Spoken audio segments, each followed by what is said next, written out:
And prayer and pledge. Dear Lord, help us to make good decisions for the county and watch over all the residents of the county, especially any of those that are traveling. And thank you for this beautiful day. Amen.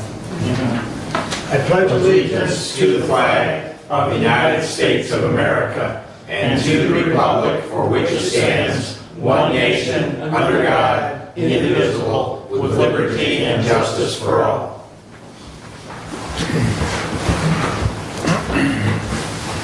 We will have our first call out to the public. I will read our rule. A member of the public may address the board after receiving recognition from the chairperson and giving his or her name. Public comment shall be limited to a period set aside at each meeting for such purpose, and each speaker shall have the floor for no longer than 5 minutes unless the board grants an extension. Board of Commissioners Rules of Procedures and Bylaws 5.13-3. We also ask you to be respectful. Would anyone like to address the board at this time? Come on up, Bob. Good morning. Good morning.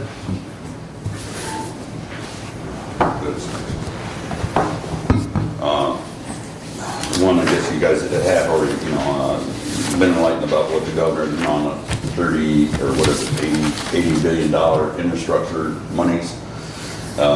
It's obvious, this is more Republican than anything here in this county, and maybe very well shortened if any monies can be adopted or gotten from that. But I disagree with this. It seems like it's the same thing as it was with the ARPA money. It is infrastructure money. It is another loan. It is more or less prostituting our country out for new monies to the Chinese, as far as I'm concerned.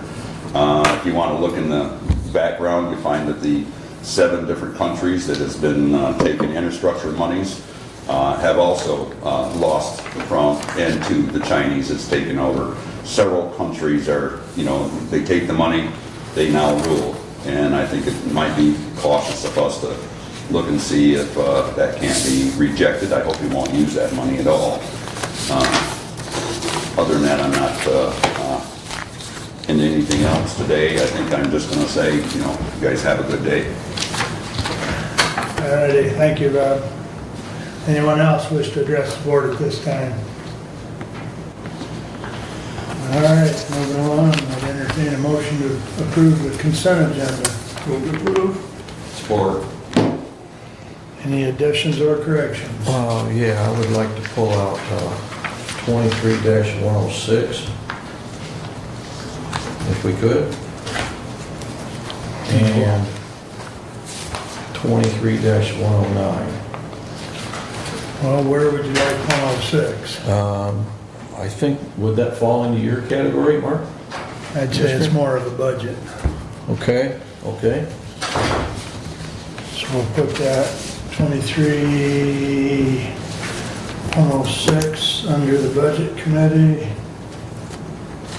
And you said 109? 109. Medical examiner. We will put that under public safety.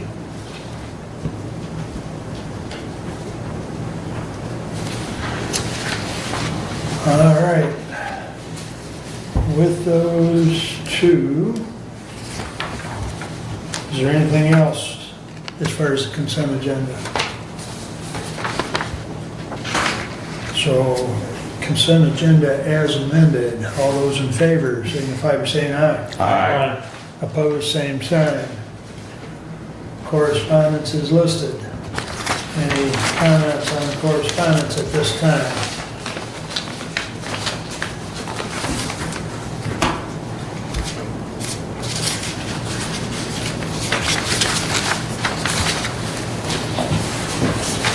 Hearing none, we will move along. Entertain a motion to approve the regular agenda as amended. So moved. Who moved, Brad? Support. Support support by Brent. Any additions or corrections? I will reiterate that we moved 23,106 under budget and 23,107 under, or 09 under public safety. So with those changes, all those in favor of the regular agenda as amended, signify by saying aye. Aye. Opposed, same sign. Regular agenda is approved. Moving right along to Mr. Terry. Good morning. Good morning. Good morning, Commissioners. Thank you for having me in today to give you a facility update. A lot of this report will be 2022, but we'll dip into this year a little bit from time to time. It seems a little late with our audits from Plant Moran and the way that our funding is structured. That's why there's a delay this late. It's certainly not uncommon. But to jump right in, and please, you can stop me at any time if there's questions, or certainly at the end. For most individuals in the county, the global pandemic ended earlier this year. May was when it pretty much officially ended as far as the government is concerned. But as recently as August 1st, this August, we saw a large reduction in the number of regulations from the CDC, from the state government, from the federal government. And that was just as recent as the first of this year. And that included the vaccine mandate for healthcare employees, which was a big one. It was a point of contention in a lot of healthcare, in all of healthcare. But as of August 1st, the state and federal government are no longer auditing facilities on their vaccination rates, on regulating testing and that kind of thing. So it's a big change for us because it was drilled into our heads for so long. It was a little discerning to back off on some of those because it had been drilled into our heads for so long that you've got to do this, you've got to follow these rules, you have to. So when it came to lightening some of those conditions, we felt maybe a little vulnerable to an extent, but it's easy to get over that, and taking into account the amount of work and effort that has to go into a lot of those regulations. In 2022, the facility had 69 resident cases of COVID-19 and 170 staff cases of COVID-19. Our last resident case was on March 11th of this year, and the last staff case was on April 7th of this year. The pandemic certainly impacted a number of aspects of the facility, including staffing, census, and revenue, and we'll jump into each one of those here shortly. As of now, the state and federal funding is pretty much dried up. Last year, 2021, we saw the largest influx of those funds that were rammed up on the state and federal level, then were dispersed in 21. Now those funds are starting to dry up, and we're certainly seeing that. We'll look at that here in just a moment as well. As far as economics, as the country continues to emerge from the pandemic, our operating revenues in 2022 surpassed our operating revenues were surpassed by our expenditures. We did have a loss in 2022. It was expected. We had a loss of $1.4 million total. It's important to note that the size of the unusual change in our positive net position in 2021, if you recall, that number was just under $8 million to the good in 2021. So what the state and federal government did is they pushed the cash out. Where they got it, we'll find out someday. But what they did is they pushed that cash out in order to slow down those curves in the roller coaster. So that influx of cash in 2021, roughly $8 million, that carries us, that will carry us for a period of time. We do still retain payroll protection funds. Initially, that was a loan and we had to carry it as a liability, and that has been forgiven. We still retain those funds in an interest-bearing account with the county. Another interesting thing to note, we are still awaiting receipt of our employee retention credit. We applied for the employee retention credit and it was granted in on January 25th of 2022. So we're pushing 2 years. We're awaiting an audit. Any of those employee retention credits that exceed $1 million require an IRS audit. We're ready for that audit. We've been ready for that audit. Our accountants are ready. If you've ever tried to get something from the IRS, you can sit and wait until cows come home. But if they want something from you, you give it to them right now. So we call regularly. It's scheduled. It gets pushed back. I think they're probably looking at how they can save some of those funds. You turn the TV on at night and you see commercials about an employee retention credit for your local business if you stayed open during the pandemic. So I'm sure there's a lot of people that are still applying for that. But our accountant that we have working with us has successfly done 4 of those audits for 4 other county medical care facilities, and those were all successful. And he showed that those funds were due. So that $4.7 million will certainly be a shot in the arm to the facility when that comes in. As far as admissions, in 2022 we had 67 admissions.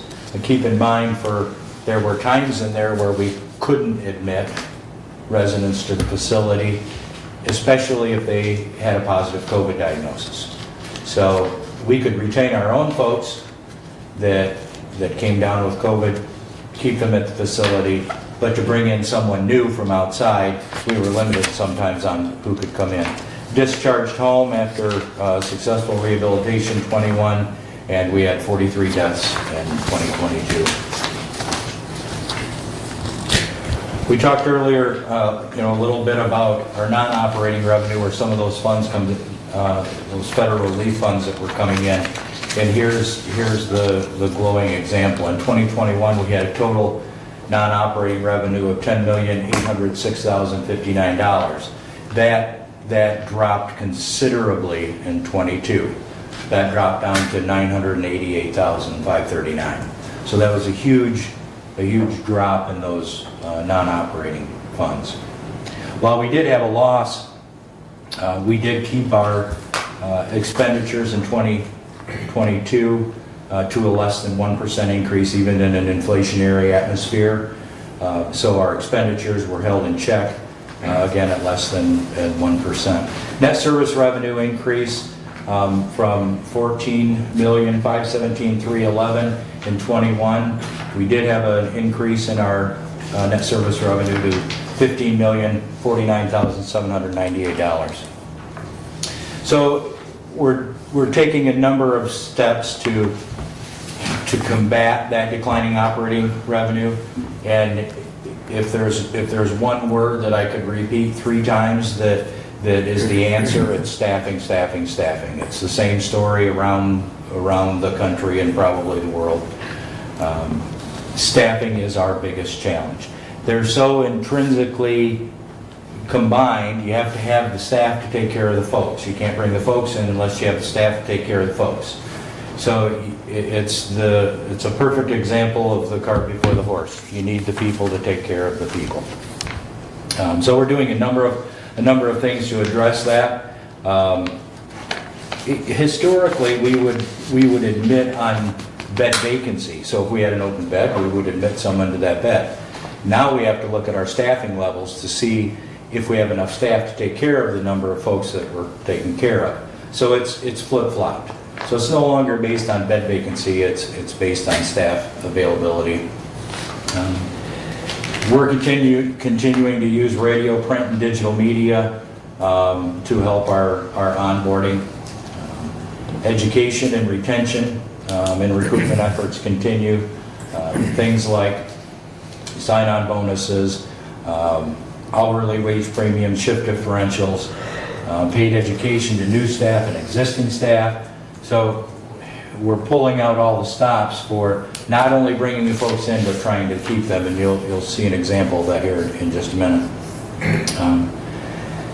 Michigan County Medical Care Facility Council received a State of Michigan Workforce Stabilization Grant in the amount of $5.9 million. That is to be shared between the participating county medical care facilities in efforts to retain and recruit staff into long-term care. And we talked about, of course, adequate staffing is essential to provide the quality care. For a while, there weren't the number of folks seeking placement, possibly due to a fear of the pandemic when it was occurring. Number of reasons. That's now changed. We have folks waiting to come in based on the number of staff that we have to provide that care. Employment numbers. Pre-pandemic employee count at the medical care facility, we had 311 employees. Our current employee count is 258. In 2022, we hired 105 people and it had 98 separations. So that's a lot of work for a net of 7. And I guess you could imagine if that effort wasn't put in, how the situation would be worse. Now, there's a number of reasons why we're seeing the number of separations, and again, not just here locally, but again, it's an industry and state and country and probably world wide issue. For-profit facilities, acute care hospitals, other possibly chain nursing homes, they have a little more leeway in some of the benefits that they can offer as far as higher wages, higher sign-on bonuses, things like that we simply can't compete. Where we can compete is our benefits. So it's important that we show those folks that are interested in coming and working for us that the benefit package certainly has a dollar amount attached to that, per hour. So sometimes it's difficult to combat even a fast food restaurant that's going to start someone at $19, $20 an hour. It's hard for us to combat that, or you have an acute care hospital, Henry Ford Hospital, even our local hospital, that can offer those sign-on bonuses that well exceed what we can provide. So, yeah. What would typically be a minimum qualification for your facility for someone to hire in? I mean, on a lower level, and then approximately what would be the starting pay for that position? Okay. Yeah. Well, I got the starting wages here shortly, but to answer your question, it's a good question. Historically, you'd have to have a CNA license, okay, a nursing assistance license. What we did is we created a new position while we can onboard some of those folks that want to go through the CNA class that's paid for, that they get paid while they take the class. We can onboard them at a pre-CNA level. They cannot do direct patient care, they can't do hands-on care, but there's certain things that they can do, answering call, like changing waters, things like that. There are some duties. Plus, we can get an idea of whether or not they're going to work out. Whether they're, not everyone is cut up to be working in healthcare. So we created that interim kind of position that allows us to vet some of those folks and make sure that it's something they want to do, because it doesn't help when you put the time and money into the education and the training and then find out that they aren't cut out for the field. So one thing that the state has done that's helped us as far as recruitment and retention is the direct care provider wage incentive. It's kind of a double-edged sword. Initially, when it came out, the state of Michigan defined The direct care provider is an RN, LPN, CNA, or respiratory therapist. There was a wage premium provided to those positions that's fully refundable.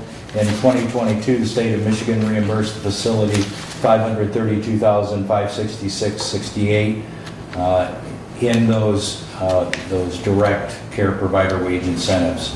So initially, that was $2.35 an hour provided to those positions. Now, you can imagine having two unions, SEIU and AFSCME, in the building. Sometimes that certainly caused some strife because some got it, some didn't.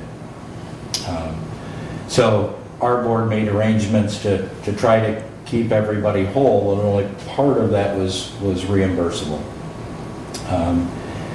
This year, in this year's budget, initially there were talks to do away with that disparity between those that weren't considered direct care providers and those that still work in dietary and housekeeping and maintenance and the business office, and to try to get rid of that disparity. Initially, and in the budget talks, up to about 3 days before it was signed, that the new rate of an additional 85 cents an hour, bringing the direct care provider wage up to $3.20 an hour, was going to be afforded to all of those positions. Somewhere in the night and before it was signed, that has changed to 85 cents an hour for those that aren't considered direct care providers by the state of Michigan. So again, we've got two unions, and in our case, AFSCME is the biggest union that has housekeeping, laundry, dietary, and maintenance involved. There is still that disparity between $3.20 an hour and 85 cents an hour. So that, what we have done is provided education on the budgetary process, how it moves through the state and through Lansing, so they know where to point the finger, and not at the facility. It's not a decision that we made. If it was a decision we made, there would be no disparity and they would all get it. But the state's not going to reimburse us that $3.20 an hour for every single employee. They just won't do it. We had launched efforts on contacting Congress folks prior to the finalization of the budget to get the word out, to empower the employees to speak their opinion and contact the representatives. And initially we thought that was very successful, but we all know how budget negotiations go. Jumping into our starting wages, and these are through 2022 and then up to beginning on the state's fiscal year of October 1st of this year. You can see the RN starting wage, including the new direct care provider incentive, be $34.20 an hour starting October 1st. LPN's $28.15, CNA's $19.10 an hour. Wage studies done across the state of Michigan by Plant Moran show that we are in line, especially with county medical care facilities and long-term care. Now, if you compare us to acute care hospitals, we're not in line. They exceed our hourly wages. Again, what our benefit is, are our benefits, as far as insurance and time off. Yeah, but Terry, those acute care facilities, they're either a lot higher private pay patients, or they're dipping into another higher pay insurance fund that's going to pay a lot more than what you're going to get from Medicare and Medicaid for the same care. Exactly. Their reimbursement is much higher per patient per day than ours is. Ours is relatively level. If we were to get someone in for rehabilitation after a big bone fracture or something like that, then our reimbursement is higher because of the rehabilitation services that are provided. But you're exactly right. Acute care, you can get thousands of dollars a day where we get hundreds. So, and that, you're right, that translates into their hourly rates. We talked a little bit earlier, our LPNs are all represented by SEIU. Our CNAS, housekeeping, laundry, maintenance, life enrichment, and dietary are all represented by AFSCME. AFSCME is coming up for contract negotiations this fall. But those wages right there do not include shift differentials, and we do have shift differentials for second and third shift. On a bright note, we were able to open up our east wing. We'd had a 32-bed unit that was closed during COVID. There weren't folks to put in the bed, so we took that opportunity and upgraded flooring and lighting and painting, and gave it a freshen up and made it look nice and new and bright. And we are occupying that wing now. We currently have 8 residents on that unit, so it's back up and running. We were able to use a lot of the infection control grant money that we received during the pandemic to upgrade infection control supplies, not just disposable supplies, but infection control carts and delivery systems and things like that. So we were able to upgrade those facility-wide during that, and implemented a lot of the lessons that we learned during the pandemic into our infection control policies and procedures. Residents are certainly welcoming getting back to some type of normal, relaxing of a lot of the regulations that were put upon us by the state and federal government. Of course, group activities, communal dining, outings, that's all resumed back to normal.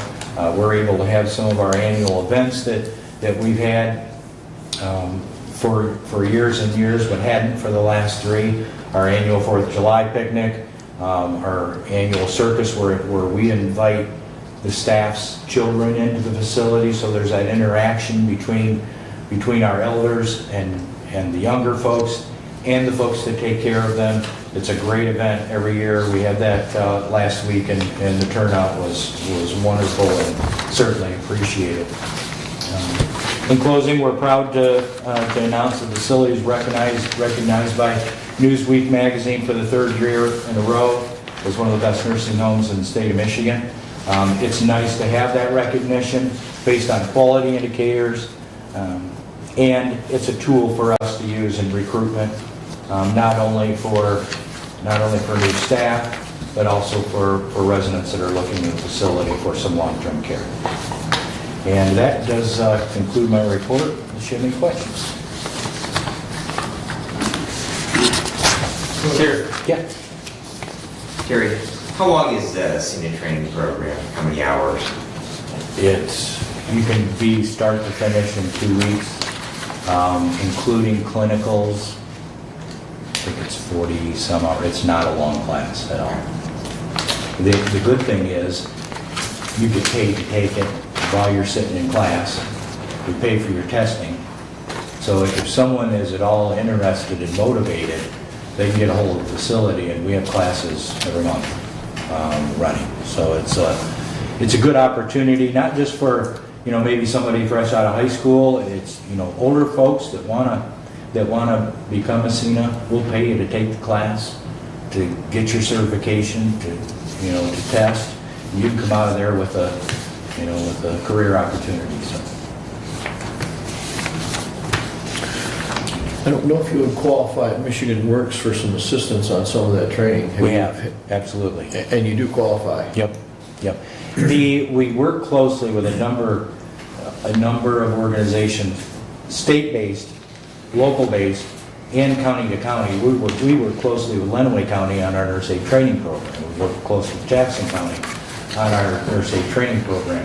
Some places, we may do their clinical hours in our building, and they may do their testing in Lenawee County. So it's kind of divide and conquer, as far as back to staffing. You have to have the trainer, you have to have the folks that can teach the students. So we're reaching out to everybody, and everybody's working together. We are seeing a change. The log jam is starting to break as far as staffing. It's just the opportunities that are available out there right now more so in the private sector, are pretty attractive to those folks. So keeping them is a challenge sometimes. Couple of things. Yep. Terry. You talked about employee retention and new hires and stuff, and you had a net gain of 7 in 2022. Do you have a breakdown on, as far as those separations, what percent of those were the new hires that you brought in, and what percent of those were staff that had been there for, because we can talk about employee retention, and if we're just continually throwing new employees against the wall and only 7% of them stick, that's a bad Right. percentage. But if that attrition is because we've got some staffing that are retiring, that's a different spectrum, and a different philosophy than to look at. Absolutely. I can get that exact breakdown for you. I'm very confident in saying a lot of those are new folks that come in to find out that this isn't the field for them. I mean, it's a heck of an opportunity to be paid for class and training and that kind of thing, but when you actually get down to the job itself, a lot of the folks decide that something else might be better for them. So the majority of those are new folks that come in. Now, we have had a number of folks that retire that that simply decided to leave the field because of a lot of the regulations that were imposed and a lot of the extra things. You'd come in day to day and the rules would be different today than they were yesterday, and dealing with that, and a lot of people just decided to leave the field. So I'll email you those exact numbers. But, Okay. And you mentioned that you're awaiting this audit to get the $4.7 million in the employee retention credit. Yep. So none of that $4.7 million was booked as revenue? It was. Yes, it was. Plant Moran booked that as revenue in 2021 because it was for the year 2021. When they, and I actually talked about this last year, it seemed odd to us to book revenue that you don't actually have the check in your hand. But with the accounting practices, it had to be booked in 2021. So what will happen is once that's received, we'll see a jump in our cash balance. Where the cash balance is lower, that revenue will come in as revenue. You'll see our cash balance jump. Okay.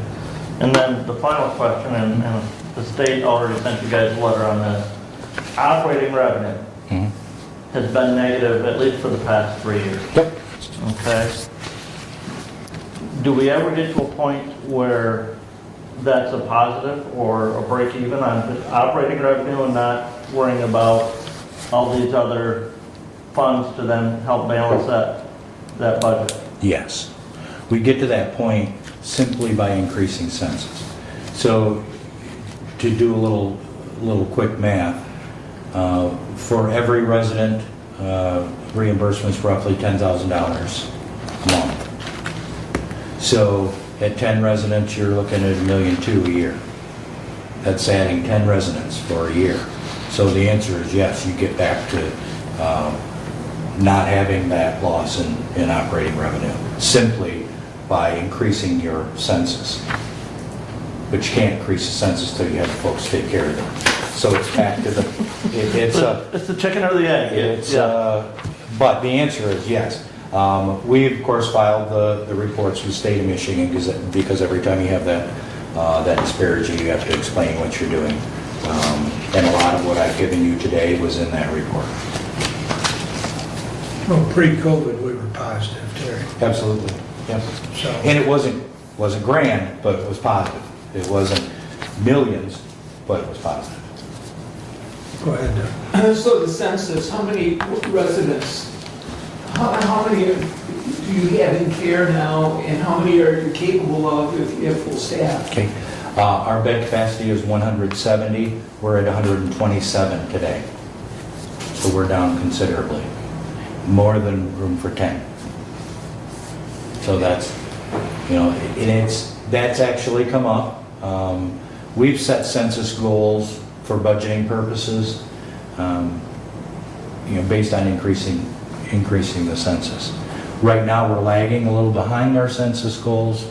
The state likes you to be at about 85% occupancy to receive the first level of tax breaks. So when you fall below that 85% occupancy, then you don't receive the first level of tax break. So that 85% mark is certainly a goal. There's a number of ways to achieve that, but back to the old story, it's staffing. That's the crux at this And point. so that would be a reason for the operating losses that we see 3 years in a row, because Absolutely. lack of those bed space. Exactly. Yeah, and so as that goes up, at loss will, tighten that up together. Absolutely. Okay, the other question I have is on the PPP, Yep. which was the payroll protection. You say that that's in an account, receiving interest. It was made for, or designed for payroll. Yeah, we showed that actually as a loss in the year that it was received. So those funds, the intended use of those funds was proven, and we showed that as a loss. So when I say it's in an interest-bearing account, that money is sitting there for us if things turn south and we can't hire. We could also use it for employment incentives, for, bonuses, things like that. But I guess I'm a little old school. If we don't need to use it, I'd like to have it sit there. We have a number of projects in the future that have kind of been tabled, heating, cooling, roofing. There's a number of things that need to be done that are good now, they're fair, but, if we don't have to touch it, I don't want to touch it. And in 2021, the non-capital grants and contributions is high at $10,806,000, Yep. where the previous year was, substantially less, at $1,500,000, and then 22 was $988,000. The $10 million is the COVID money, is that correct? That is. Yeah. It's a combination of all of the relief funds. And when there was a program, we applied for it. If we were eligible, we took advantage of it. Because we knew it was going to be a roller coaster. This year, we'll probably see another loss. But when the pandemic hit, we knew it wasn't going to be a 6-month deal. And it's now, we're 3 years on, and certainly still feeling the effects of it. But you're right, the majority of those funds were pushed out in 2021. Thank you. Any other questions? Go ahead, Brad.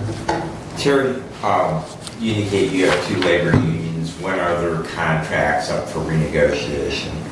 We just finished SEIU in January of this year, and AFSCME is this fall for a 3-year contract. So we'll be done hopefully in January. It'll be interesting to see how AFSCME in particular addresses that wage disparity between those who are considered direct care providers and those that are housekeeping, laundry, dietary, maintenance, and life enrichment. Because there is going to be a disparity there. So it'll be interesting how that plays out in the contract negotiations. Thank you. Any other questions for Terry? Employee count today, do you know, Terry? This was as of last evening, and we haven't lost anyone overnight, so I'm going to say 258. Okay, all right. So They were all there that number was as of last night. They were all there not this as of- morning. Not as of the first of the year. No, that's as of now. Right. Okay, All right, thank you. very good, Terry. Thank you.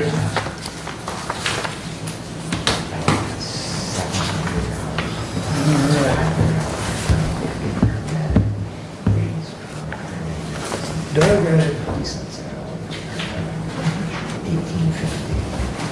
So, you good? Yes. Thank you. You're up. Okay, well, I will start with historic renaissance today, if I could. We have an Yes. update. How's everybody? Good morning. Morning.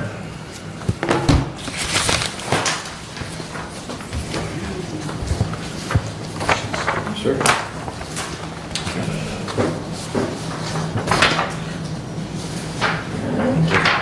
Thank you.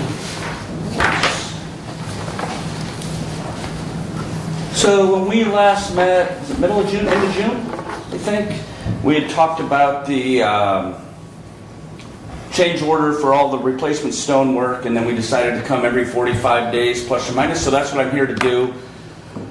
I've just created a little one-page update that I'm going to give you, and then there's one photo showing what has happened with the stone on the clock tower. When we get done today, if you guys decide you need more or less than that as we move forward, just let me know. This is what I thought we discussed. I could be wrong. So, first, the renovation progress. That picture is all four faces of the clock tower, of the clock level on the tower, have been removed and are in the process of being replaced. If the stone keeps getting delivered on the schedule that we've been getting it, we think those will all be done in the next 30 days. Copper Dome is expected to start in the next 3 to 4 weeks, if not sooner. We're thinking maybe 2, but 3 to 4 is a safe estimate. Ornamental work on the clock tower is also going to happen as we get past that clock tower level, or the clock level as well, in the next 3 to 4 weeks. And we have started on the main building with the masonry. We started on the southwest corner, and we're moving across there. So progressing smoother than it has in the past, now that we've identified all of the major trigger points and issues and kind of got a plan on how to replicate those repairs. Once we did the first couple, then it became much easier. Completion progress, approximately 50% of the tower is completed. 25% of the main building masonry is completed. The clay tile roof will be the final thing to go up, probably next spring. It doesn't make any sense for us to start on that roof until all that scaffolding is off of the tower. Otherwise, we've got to go and mobilize just to come and do those parts. So it makes a lot more sense to do it all at one time. It's going to be the easiest part of the job by a lot. And then finally, of that $1 million we discussed last time, in this recent pay application, $161,000 of it was accounted for. We got a couple big ones coming with I think we got to replace 2 of those fluted columns. But our goal is still to be under that $1 million for all change orders to the tower and to the main building from what we've seen so far, the main building. That is our goal, always has been, just like we discussed last time. So that's the little Reader's Digest version of what's going on up there. That photo shows one of the clock tower faces, and that's a combination of resurfaced stone, new stone, and existing stone, all put back together perfectly. The resurfacing that we're doing, while it is labor intensive, is saving a lot of money as opposed to new stone and having to cut and do all that. So slows the process down a little, but the dollar savings in the long run are significant. I think that's, like I said, in a nutshell, that's what we've got. I'm open to questions. Randy, I know you and Jake and the crew there have been in pretty constant communication as far as what's going on. We're starting to boogie on it now. It's ramping up. Our goal is to have the tower done this fall, the entire tower, which leaves the main building masonry and the roof for next spring and summer. So I know we had set the expectation that by the end of next year, we're looking like we're going to be well ahead of that, and hopefully next summer is more realistic. Better to under-promise and over-deliver, right? So that's what I have for you, gentlemen. Questions? Yes, sir. it says the main building masonry has begun starting on the southwest corner of the building. So are you doing the west wall or are you doing the south wall? Which way are you going there? I'm turning around, parking lot side. South. Parking lot side. How's that? Okay. So, is that south? South. Okay, yeah. Okay, then my next question is, in the photograph, we're seeing quite a discrepancy in the color differential from old and new. How are we gonna, is that gonna come together at any one time, or are we just gonna have new blocks and old blocks? It will blend more than these photos show over a short period of time. They're going to look a little different, but I'm trying to think of the best way to. That discrepancy is not as significant from the ground as it is from 4 feet away, if that makes sense. Good from far, far from good? So it's all good. It's, And what I've noticed too is when they resurfaced some stone and just laying out there for a week or two, how fast it's starting to turn right back to the color that's there. So it's the mineral in the stone that's, like copper, once it's exposed to the element, it ages to a certain level and stays there. Oxidation. Yeah. So there is, if you guys, gentlemen, want to go over at some point or arrange, there is a ton of the new stone for the clock tower faces are on the ground sitting there. You're going to see kind of what they look like cut and finished. They're just don't go over there without any supervision. What? So yeah, we took a peek Never. at it. Yeah, we took a peek at it yesterday, and it's pretty cool stuff. If you get excited about rocks. So. Would you have somebody wander around? Did you go up on that? He admitted it. That's not everybody. He didn't I get never, caught. He went admitted without, it. I never went without supervision. So, His In my mother had the defense, same I was problem with it. unsupervised. right. In my defense, I was unsupervised. I was supervised the whole time. Yeah. So, other questions? Expectations for the next? I mean, is this what you were looking for? I guess is my first question to you, gentlemen. As far as an update goes, whether you're looking for more detailed information or just kind of status like this, we can provide whatever you need. I just had to start from somewhere.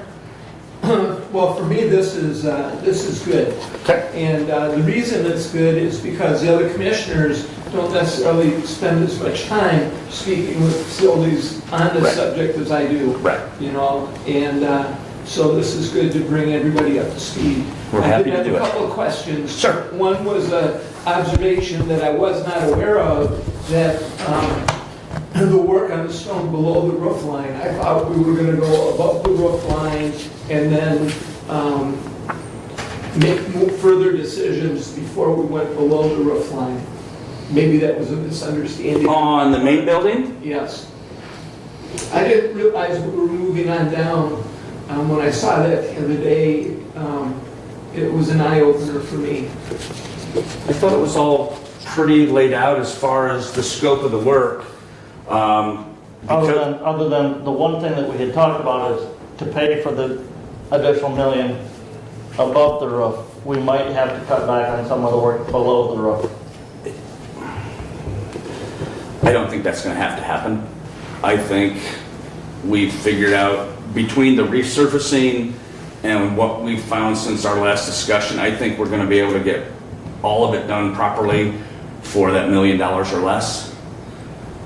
Including the main building. It's still $1 million. That was, That's the threshold that we're doing everything we can to get that as low as possible. And whether that is our 600 or 900, I can't sit here and tell you right now, but the goal is to be well under that. But our issue is we gotta find a way where we're gonna come up with that other $1 million. Mm-hmm. And so that being said as well, the other aspect is of the change order even that I wonder about is the range, you know, that we have there on the change order, 500,000 to $1 million. I understand that we don't know, you know, there's a lot of unknowns. I get that, okay? However, as Commissioner Langer said, it's the paying for it that is at the front of our minds now. Sure. I would wonder if we could approve a change order of a lesser amount and then as needed, approve additional. So that being said, rather than approving $500,000 to $1 million as a kind of A a blanket, blank check. not to exceed is kind Yeah. of the construction language, is a not to exceed change order. Yeah, I would wonder, and I'm throwing this out there for discussion, to approve a change order, say of 250,000, and then if needed, move on from there. In other words, a reduced amount change order that still gets some work done, but gives us, a little more hands-on with the dollars. I think the threshold probably needs to be higher than that. I would say if you're gonna do that, start at 5, because we know we're gonna get there. Again, I'm not the county accountant, I have zero interest in being involved in accounting, but I know we'll get to 5 between the two buildings. There's going to be other savings on some of the it's going to balance out. We're saving every dollar we can, doing things the right way. You're gonna get to 5 before we're back here in 6 weeks, just because of where we're at in the construction process. I'm not opposed to that. Listen, we have a great relationship with you guys. You know what we're doing. We are getting paid every time we sit. There's no fear of us walking out on the project or you guys not paying a bill. It's just whatever works on your side for the math, let us know and we'll be accommodating to that. Can you explain, because it doesn't say on the change order, what are the due dates of payments? How does that work? We just sent one, is it every 30 or 60 days? Give me a couple minutes. I think, Randy, we're paying every 30 days, if memory serves. Are we submitting Days, but I'm gonna bring out the actual. application that Angie Allison, yeah, so I'm not involved in that. I don't know if it's 30 or 60 or 45. Brent, you said you're aware, so just like a normal construction project, we're submitting payment applications with scope values or schedule of values, and so the one that just went in had that 161,000 in it. But to your original point, Doug, we don't have a problem with that. If you want us to put a definitive number on that and address in every pay application, once we get past that, we're happy to do that. It's not going to change how we do the work or the work we do. We're still going to do it properly. We're still going to identify everything that we're doing to you folks as the process goes on. If that's what works for the math on your side, we're happy with that.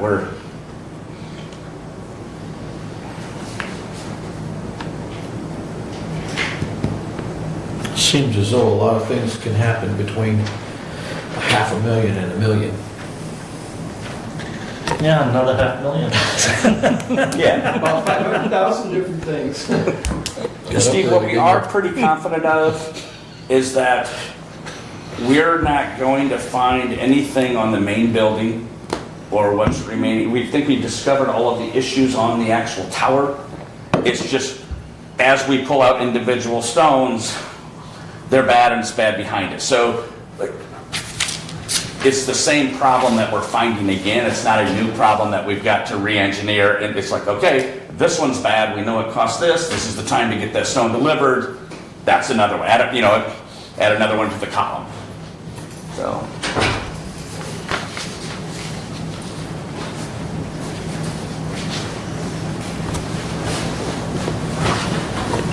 Those come through every month. Okay. They bill us, and then I turn around and sign off on it. You notice that one there, I did not sign off, it's because there was $1 million on there. And I wanted to make sure you guys had approved the additional funds before I signed. Current payment due $1,069,781.73.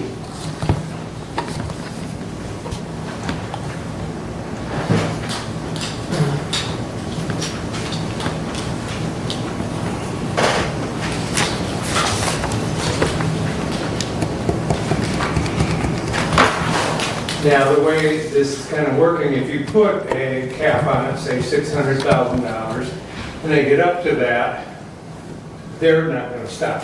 Exactly. And so it's not much different than me getting the bill and saying, well, I'm not paying it yet. It's basically the same thing.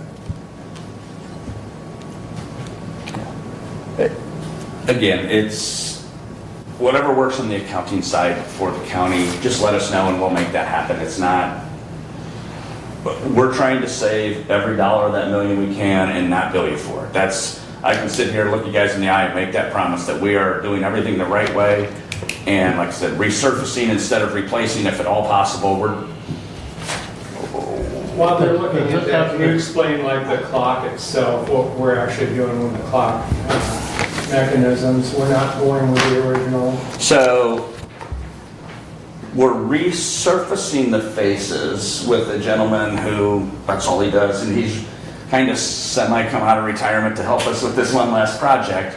And then we're putting an electronic system in for that clock.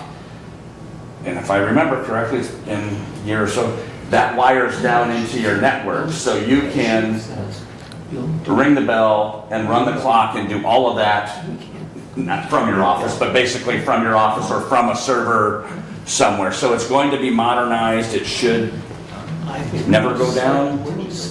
In theory, if power's out for an extended period of time, you might have to go in and reset it. But it's so,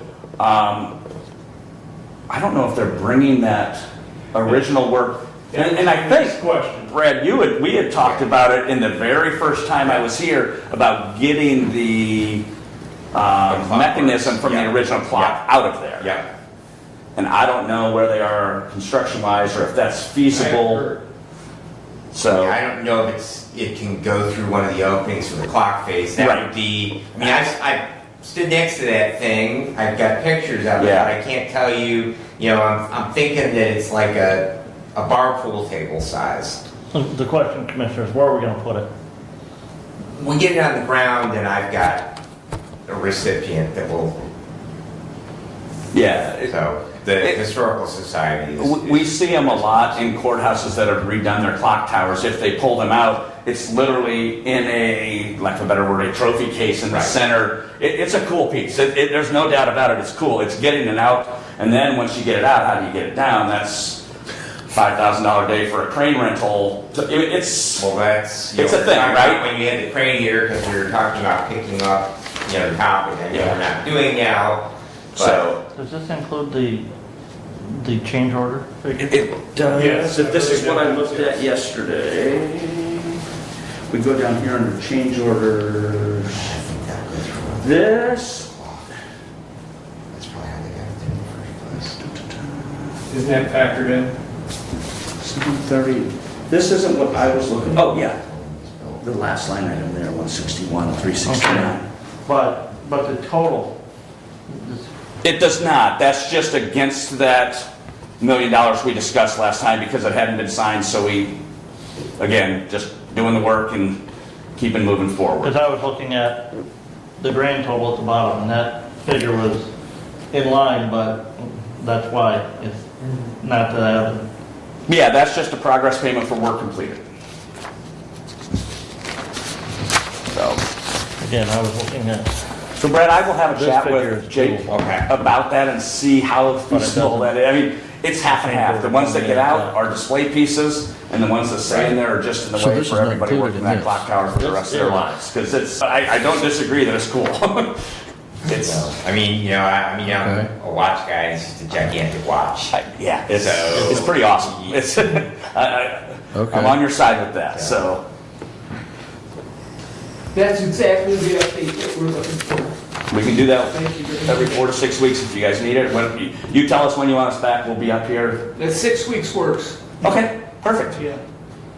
Yeah, we'll be in the fall by then, Yeah. so we can kind of get an idea of, where we're going towards. And what we're gonna get done before When- snowfall, or right, yeah, before, yeah. because we're coming into, and I might be off by a few degrees, but I think for the masonry work, once it gets below 45 or 50, we kind of gotta call it for the season because it doesn't set right Right. and all that stuff. So doesn't mean we can't continue to work, which is why we're really trying to get that tower done Because then, once the tower's done, we can get all that metal work, all the ornamental stuff, all the paint, everything else in the clock tower can continue to work on through the winter. It's just, once we get the masonry done, it's hard to step over each other, even though it's a big structure. You're kind of in the way, we're in the way of ourselves. I did notice that the window guys are moving along at a pretty good pace, so, and no complaints with how they're coordinating with our guys? Yeah. Perfect, perfect. So, yeah, just update us on if you want us to put a hard number on that change order, how you want it worded. We're happy to work with you guys on that. It's not, like I said, you're not going anywhere, we're not going anywhere. We know what the end goal is, so, Yes, all right. thank you. I guess tentatively we'll see him the last meeting in September. Yes. Does that sound right? That'd be the second Tuesday in September. Yeah. So, I may have a conflict, I may move that up or down a week if that's all right, but I know I've got, Fourth Tuesday, right? No, second Tuesday. Or Second fourth. meeting. Yeah, the Fourth, fourth, yeah. fourth fourth Tuesday. Tuesday. I won't be Thank here. you. yeah. September. Yeah, so it may move a week plus or minus on that, but it won't. We'll still have all the information we need, right? So- Yes. So this is the expectation moving forward until it isn't? Perfect. Yes. Any more questions, Brad, or Brent, on that, or? No, again, we just got to, Totally the understand. numbers gotta work. Yeah, we're doing everything in our power to make it. It looks like you've got all the copper taken off of the dome right now. Yes. Yeah, I walked, I didn't go up on the scaffolding yesterday afternoon when I got here, I just walked the outside, so I could hardly see through the, I was up there 2 weeks ago. yeah, that's gonna be, on those, one last thing, on those fluted columns, we have painted them white. They're stainless steel. Do you want them painted bronze? Or if they're painted white like everything else, the copper's going to offset it. If you paint them bronze, they're going to look like the copper for 6 months to 6 years, depending. We can do whatever you gentlemen want, but our suggestion is leave them white. I think it's gonna look really cool when that new copper's up there, to have those offset colors of that bright orange. I'm good on the white. White. Done, What'd you done. paint them with? I Epoxy, what? have no idea. Something that sticks to stainless steel. Yeah, That's my concern. no, that's, I mean, we could have sent them out for Duracoat, but Over time, stainless steel likes to give up the paint. It's gonna pop. I will trust that the gentlemen who are up there doing it have experience with stainless steel, and if in 10 years the paint's peeling, call me and I will personally come back out and paint it. But you're on the YouTube. yeah. I'm gonna need your phone number. No. Again, we work with the material all the time. I'm sure that the process we have in place is just like everything else, made to last. So how they did it, I can't answer. I can find that answer out for you if you need to, but I know that not our first time working with stainless. If I can get some supervision, I might come up and look at it. Go ahead. We'll arrange it. We can arrange that. We can get you up there. Yeah. Yeah, if, when you come back next time, if you could bring a little more information about that painting or the process, Yeah, absolutely. Yeah. Absolutely. so, Not a problem. Or I can get it next week and email it to Randy and he can share it with you. okay, Easy to do. yeah. So, All right, any other questions or comments? I didn't ask for more money. Nobody's yelling at me. This is the greatest meeting I've ever had with you guys. All right, gentlemen, thank you very much. I appreciate it. All right, Take care. thank you. All right, Doug, you may continue. Okay, to continue, I will move to the confirmation of the road audit. According to the MCL 224.27, each county road commission shall contract with a certified public accountant to perform the audit. The proposed contract with certified public accountant shall be confirmed by the county board of commissioners. This audit was approved at the last road commission meeting, and I bring it to you, the confirmation today. If there's any questions, I'm happy to answer the questions, and then I'll have a motion. Commissioner, Yes? you make a motion, I vote no, because they have failed to provide us with their last year's audit. That same statute, 224.27, the next sentence, such audit shall be a public record and the copies shall be sent to the county commission. And I have not received a copy of their audit for the 2022 fiscal year. I would agree. I don't think we can take this up until we see the audit. According to the road commission chairman, Derek got a copy of the audit. And as far as sending to commissioners, MDOT has not approved yet. And once MDOT approves the audit, then it will be sent to the Board of Commissioners. This is the information that I'm being told when I asked this very question. And the approval is contingent due to the fact that they may have to add pages. And so once that happens, then we will get our copy of the road commission audit. In the meantime, the audit that they've approved is Riemann Robson to do the 2023, 24, and 25 audits. And the statute says that we don't approve that, we confirm it. Correct. And I don't think we can even confirm it until they follow through with the with us getting a copy. It's hard to confirm something we haven't seen. What's that? Well, Hard to confirm something we haven't seen. Yeah. Well, we're not really confirming their audit necessarily, we're confirming their choice of auditor for 23, 24. and 25, but, Yeah. that audit has to be filed with the state of Michigan within 6 months of the end of the fiscal year. So the state of Michigan already has a copy of that audit. We don't. Correct. The county clerk's office does not have a copy of that audit. Derek, our finance department, does have. He was emailed information from the audit so that he could incorporate that into the county's general fund, general audit. Yeah, I don't think he received a copy of it, did he? I mean, do I you don't know know? if he got it, if he I think it was received just the information he needed to plug into our it to audit. plug into our audit. So the answers I provide to you, to your questions, gentlemen, are the answers that I've been given Right. by the chairman and by, those folks at the road commission. So if we aren't prepared to confirm, then I will not. Well, my question would be, Doug, I don't think this is time of the essence type thing. I think we could do this in 2 weeks, assuming we can get a copy of That's the fine. audit in 2 weeks. That's fine. Okay. And I will, on Thursday, there's another road commission meeting, and I will provide this information to them.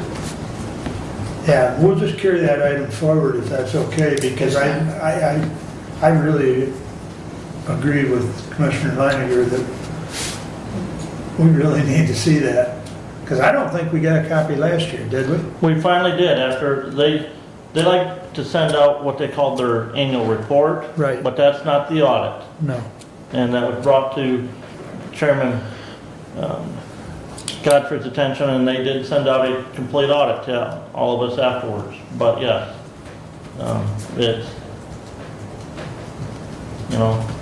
we had our audit presentation, the first meeting in July. Had some revisions to make on the copy that we filed and posted. That was done, but yes. Fine. Doug, MCL, please, that you quoted. It's, 224.27. yes, 224.27. Yes, Thank you. provide that to Mr. Dane. 224.27. Okay, thank you. You can have that. Oh, yeah, it's laying here. Too many papers laying around. All right.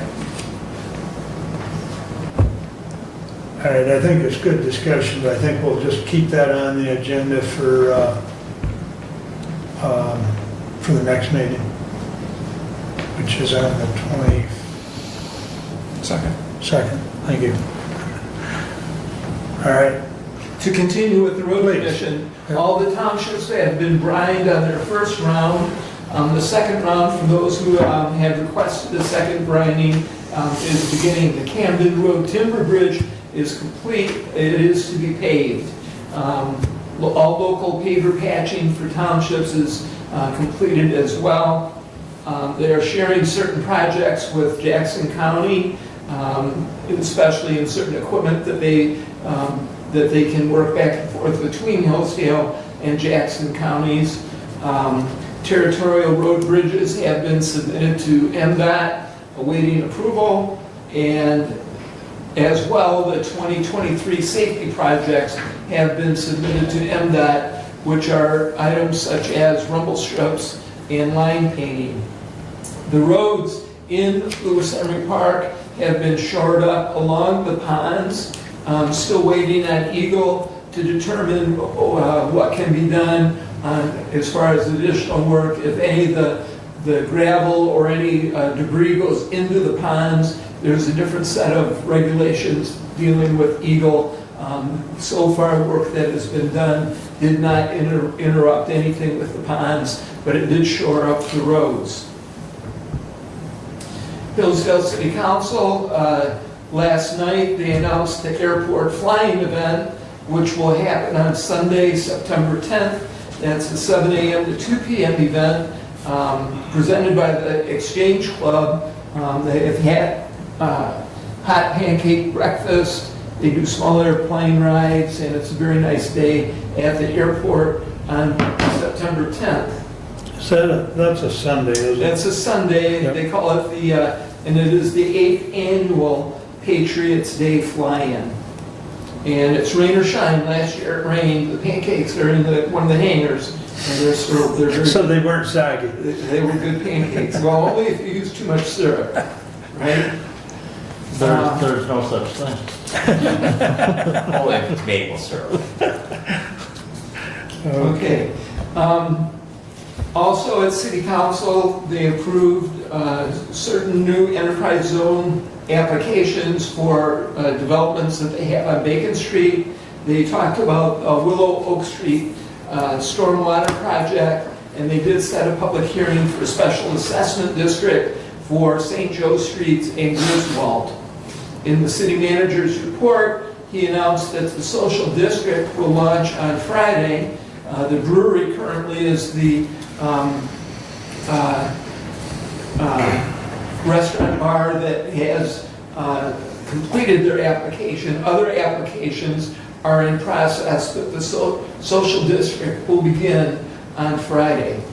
Mitchell Research Group is searching for grants to renovate the Mitchell building, and they are seeking a grant for $150,000 that will do substantial renovations on that building.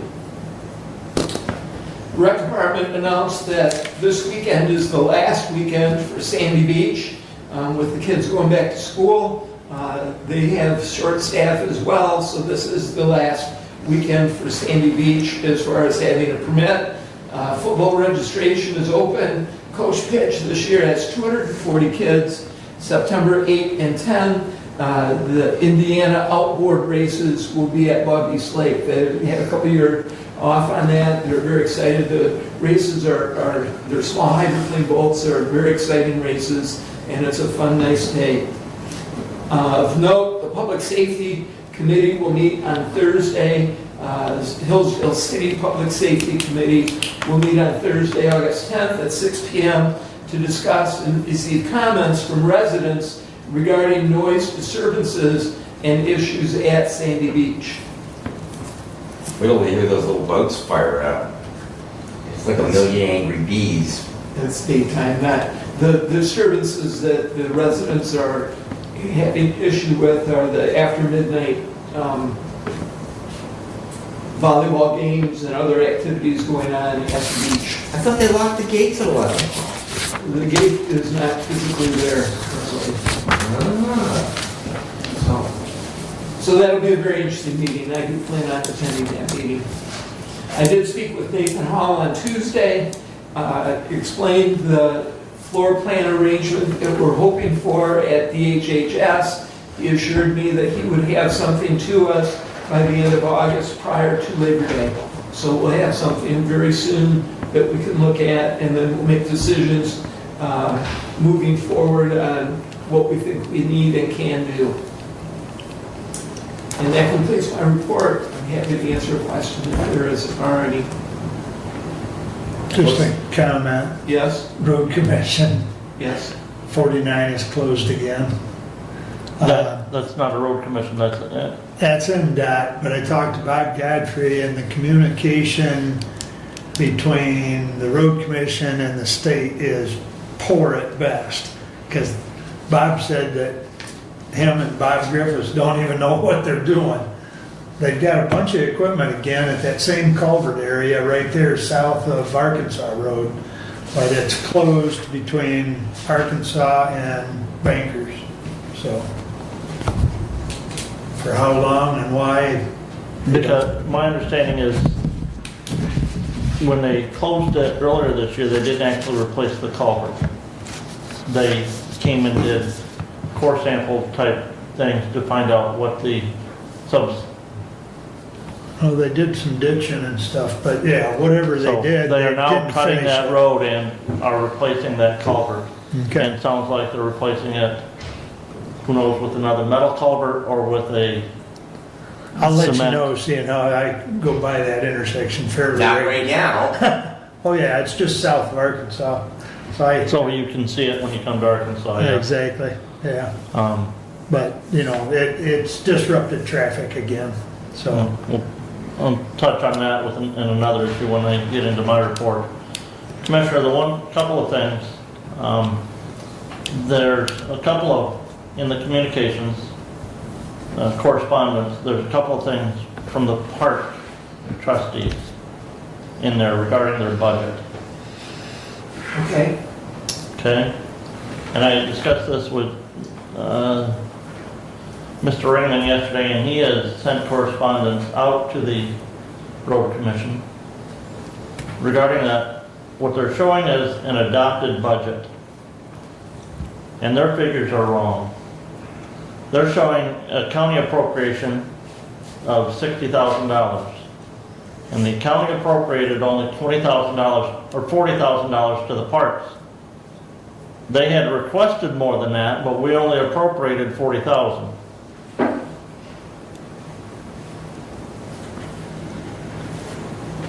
Okay. Which was a $15,000 increase over the prior year's general appropriation amount.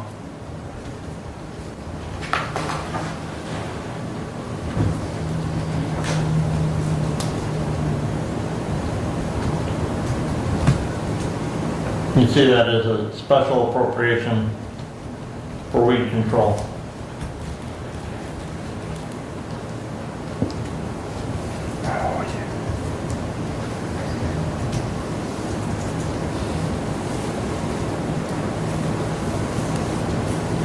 And that's not the first communication that Mr.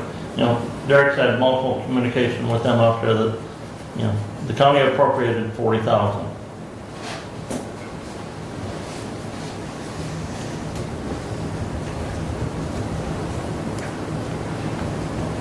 Okay. Brad? Thank you. What was the date of the boat races again, please? Just change that. The boat races are September 8 and 10. 8 through 10. Good. And then my other question is in going back to the parks, I noticed on the income statement on that the rental income on the house was not consistent with where it's at $1,000 a month, and I believe it was through July. That amount was, first of all, not an even $1,000 amount, and it was not equal to, and so I was just curious if the tenant out there was behind in the rent. Okay?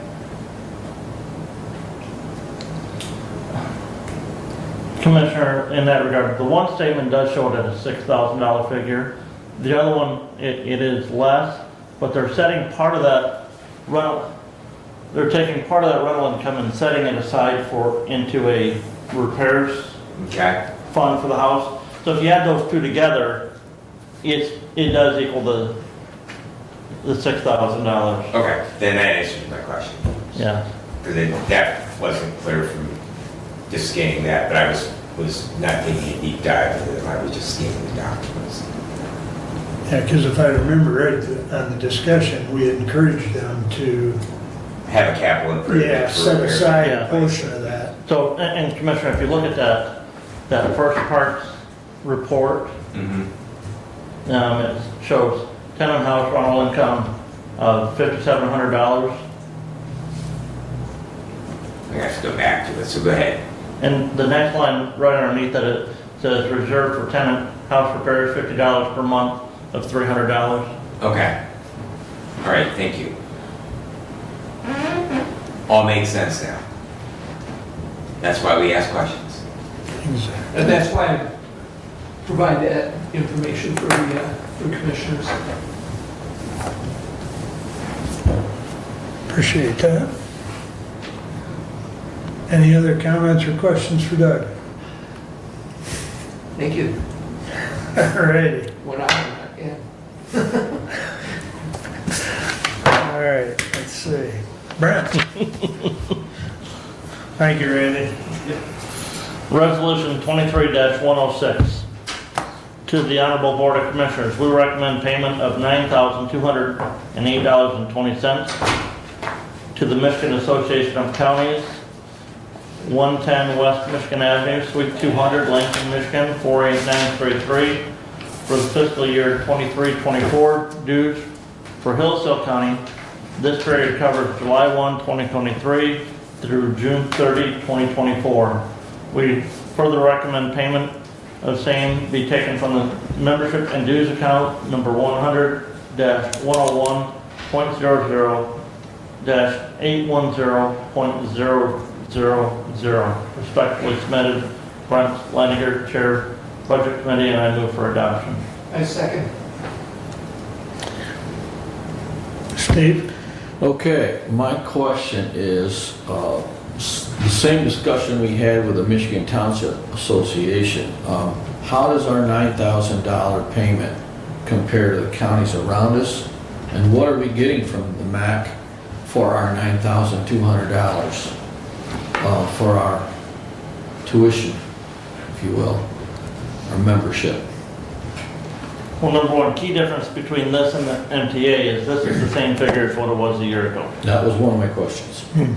Okay, so this was not an increase. Michigan Township Association provides multiple resources to us as county commissioners that we can use, in addition to providing and putting on the annual MAC conferences. I believe this year it's up in Midland. Am I right on that? Kalamazoo, I think. Yeah, I think Kalamazoo. Okay, Kalamazoo, yeah. Where, you know. That's the same conference we had in Lansing, right, or similar to? Well, it's similar to that. It's- MAC has their spring, you know, legislative Yeah, conference. You and I went to more of the legislative conference. Okay, right, The okay. annual conference is similar, but Okay. yet a little different. This is more focused on the MAC Association itself, right? Correct. Okay. Correct. Right, and it also, you know, being a member of MAC allows us to use some of their co-part funding or arrangements, so we can bid some of those projects, you know, with pre-approved vendors that we know we're getting Okay. the state approved, you know, contract bid for that, so, So we do get a return on the $9,000? yes. Absolutely. And, you know, Okay. every week, at a minimum, Commissioner, you get an email from MAC. Oh, yeah, sometimes two. Yeah, I said at least one, Yeah. covering some of those legislative highlights, some of those things that are moving through the legislature, some things for us to look at. Okay, so the $9,000, is that based on per capita, or how are they coming to that figure? I do believe the MAC dues are based on but don't quote me on this, on a per capita type basis. Okay. Okay, those were I just said, like, questions I memory serves had. me right, but I don't remember for sure.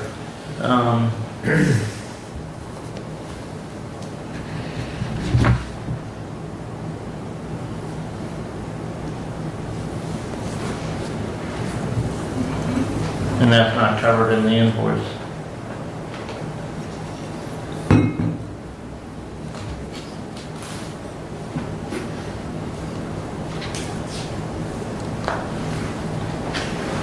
Brent, if you'd like, I can send Derek Maylott up Yeah. to Mac. He's kind of the gatekeeper of questions.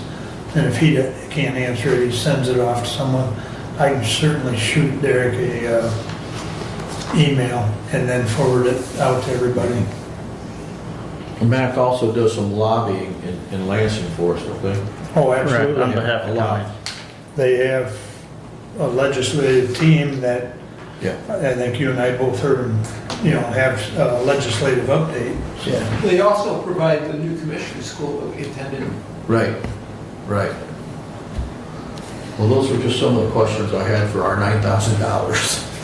Yeah, I would, argue we get, a significantly greater value from our map. We pay more for it, but, we can get a significantly greater value. The co-pro bidding is huge for us.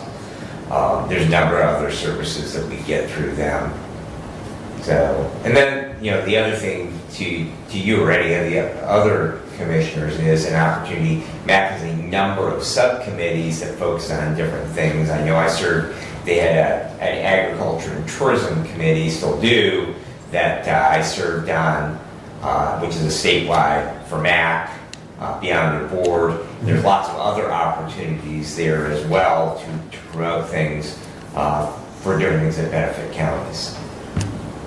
And if you're interested in any of the committees, I've also served on that Ag and Tourism Committee. It's an annual application, and all you, just email up there and whichever committee you're interested in, and I think they're all listed on the MAC page, if I remember right. And I'm not sure anybody's been denied unless the committee's full. Right. But I also see that they have a number of positions at MAC open. They're taking applications for Oh, different for positions. staffing? Yeah, for staffing and that. yeah, Probably Okay. struggling just like everybody else is. I was Yeah. just gonna say, everybody's got to help wanted sign out. So, Okay. Good. I mean, the one thing that's been consistent up there is we've had Steve as the director for, I don't know, at least the last 10, 15 years. Yeah. And Dina, yeah, she's the legislative, she's been there yeah, forever. and she has deep roots within the legislature, so I Yeah. think she's great as far as a legislative liaison. So I guess what I'm saying is at least the core has been pretty consistent, and some of the job applications or openings are, I would say, not in critical areas, Yeah, but yeah, okay. they're no different than anybody else. Help Yeah. wanted signs hanging out, Right, right. so. All right. But any other questions? I'm good now. As long as we're on it, is there any other comments about the MAC dues? When Steve coming back to do an update, any idea? He is, Abe and I just talked about this, September sometime, wasn't it? Yeah. And I sent, as a matter of fact, I'll send another email because I did not get a confirmation on that. It was one of the meetings in September. So I would encourage Commissioner Lanius, if you do have other questions or comments when the director is here, it sounds like it's going to be fairly soon. Tentatively the 12th of September. So first meeting in September, Yeah. so that would be a, great opportunity for you to ask those questions live and direct.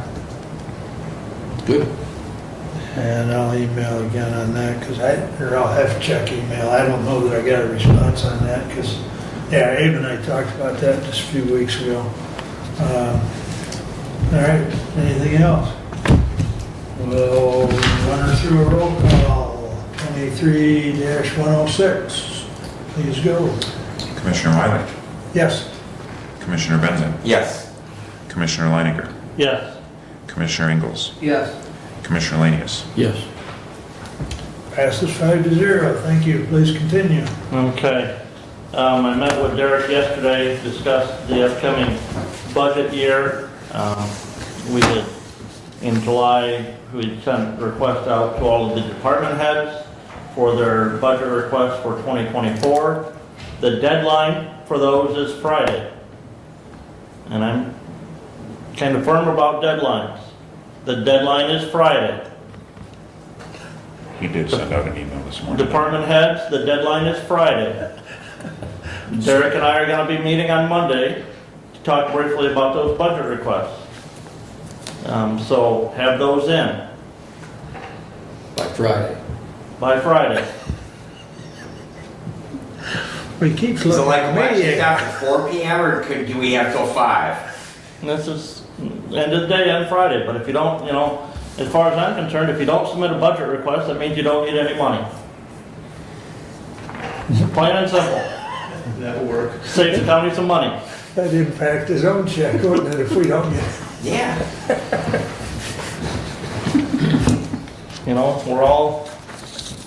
We're elected officials, we have other elected officials. I appreciate cooperation in that regard. I did stop and talk to the drain commissioner staff yesterday, just to see on some of these things that are happening.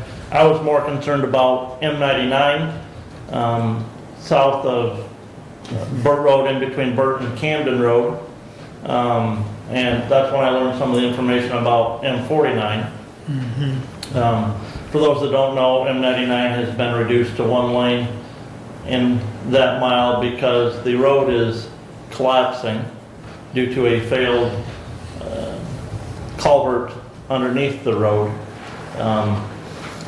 The MDOT has actually contracted with the Drain Commission office to go ahead and administer and oversee that project on M99, but they're not going to shut that road down until the work is done on M49. And the plan right now, the last I heard, was that the work on M49 was going to be done sometime the end of September or Fair Week, because MDOT doesn't want M99 reduced down to the one lane like it is during the winter months. That could be fun. A little snow, you have nice berms there. Yes, because what they're going, and there's a question that I talked to the drain commissioner about. There's a county drain that comes up along the east side, or the west side of M99 to drain that low-lying water down to a ditch south of Camden Road. And then there's a culvert underneath the road to drain the water that collects on the east side of the road, allow it to flow underneath, and that culvert has failed underneath the road. And so that's why they're seeing that erosion of the road base. And MDOT has talked about adding that culvert underneath the road to that county drain once it's fixed. MDOT is willing to pay the entire cost, or is paying the entire cost of this repair at this point in time. My question to the drain commissioner that he needs to make sure gets answered from MDOT is if that culvert then is added to the drain underneath the road and it fails in the future, whose responsibility is it to fix? Because that's a very small drainage district, and they're looking probably several $100,000, if not into the millions, to fix this drainage situation that's out there now. But it also sounds like MDOT is willing to help to pay even right now to upgrade that tile from, there's a catch basin there on the west side of 99, to upgrade the tile from that down to the ditch where it empties down south of Camden Road. Because that tile has taken a lot of the dirt and stuff that has been washed out from underneath M99 and My washed them assumption down. would be that that's been there since 70 or 71, whenever 99 South was, Hillsdale Road was rerouted. That I couldn't tell you, Commissioner, exactly when that drain was put in. But the drain commissioner does have paperwork that drain was established specifically for MDOT to drain that low-lying area there, just north of Camden Road. So, but again, he's gonna work on getting that information updated. At the health department meeting, the end of last month, we had a request to increase the per capita funding in all counties by 15 cents per capita. That action was postponed at the health department level until our September meeting. We have training at the health department at our meeting this month on the essential health services that the health department is to provide.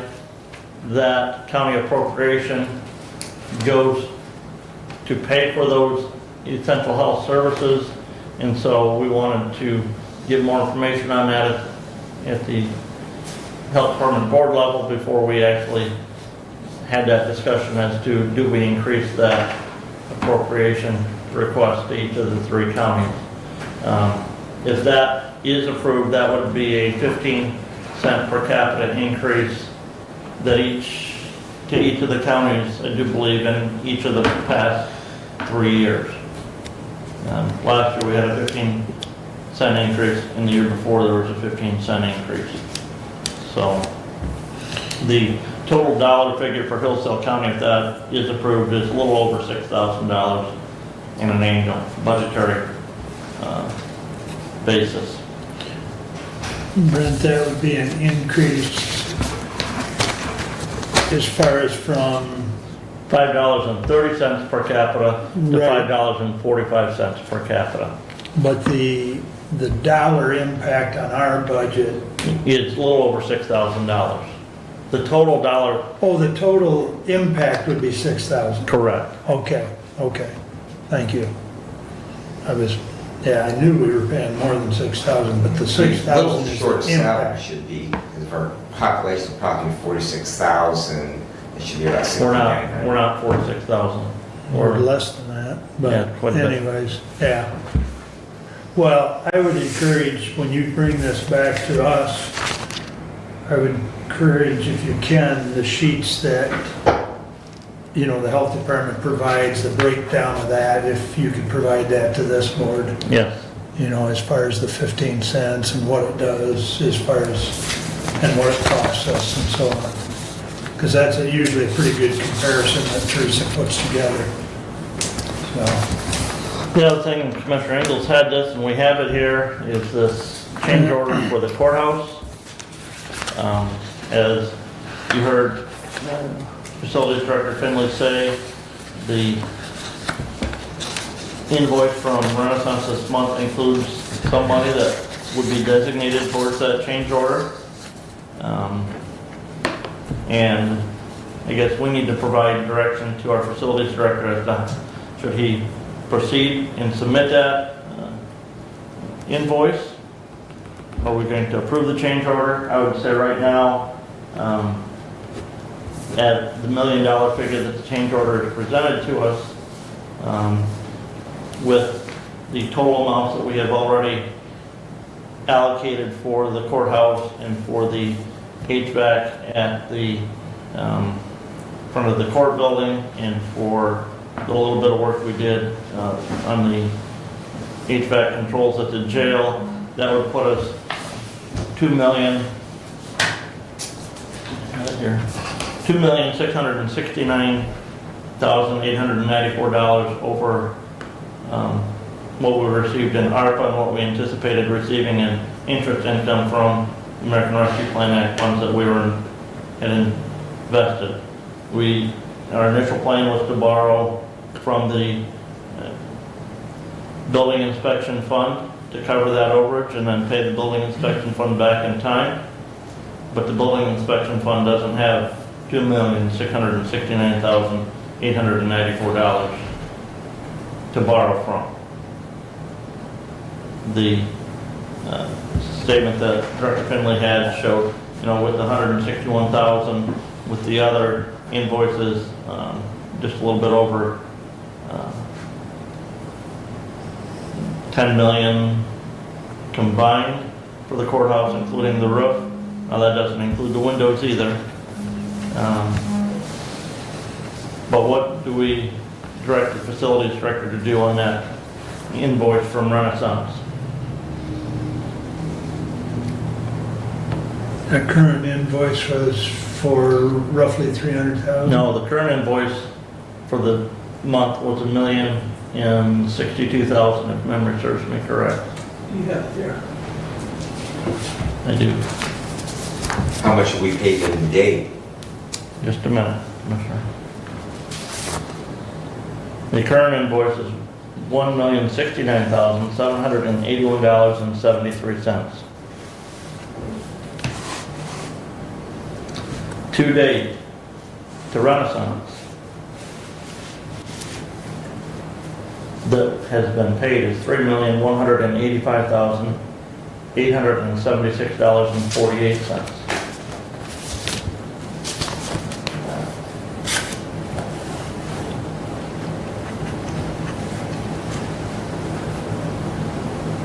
What was the to-date number again? Actual paid so far to date is $3,185,876.48.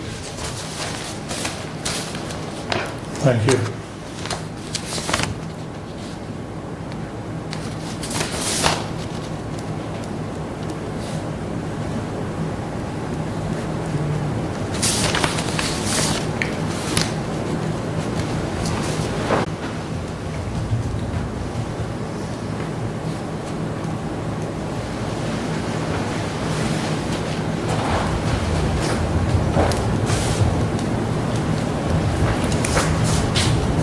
Well, if we authorize payment of that current invoice, where does it come from, Brent?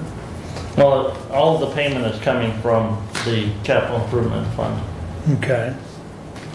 Is there money to pay that invoice? There's money in the capital improvement fund to pay that invoice, yes.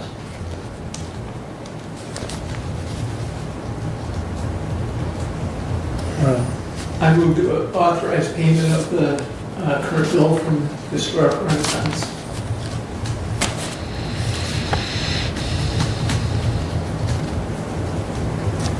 Support. Discussion? I think we've been discussing it, but I'll allow another comment or two. Again, The motion is to pay the current invoice of $1,069,000. 690,000. $1,069,000. 1069 Yep, 781.73. So that'll take us to about halfway through our funds. correct. No, more than that. I understood, because I know we expended money like for Friends of the Poor. Because Right. this would put our total payments year-to-date to Renaissance at $4,255,658.21. We paid the front of the court engineering and HVAC was $427,310, and the jail control system was $36,221.91.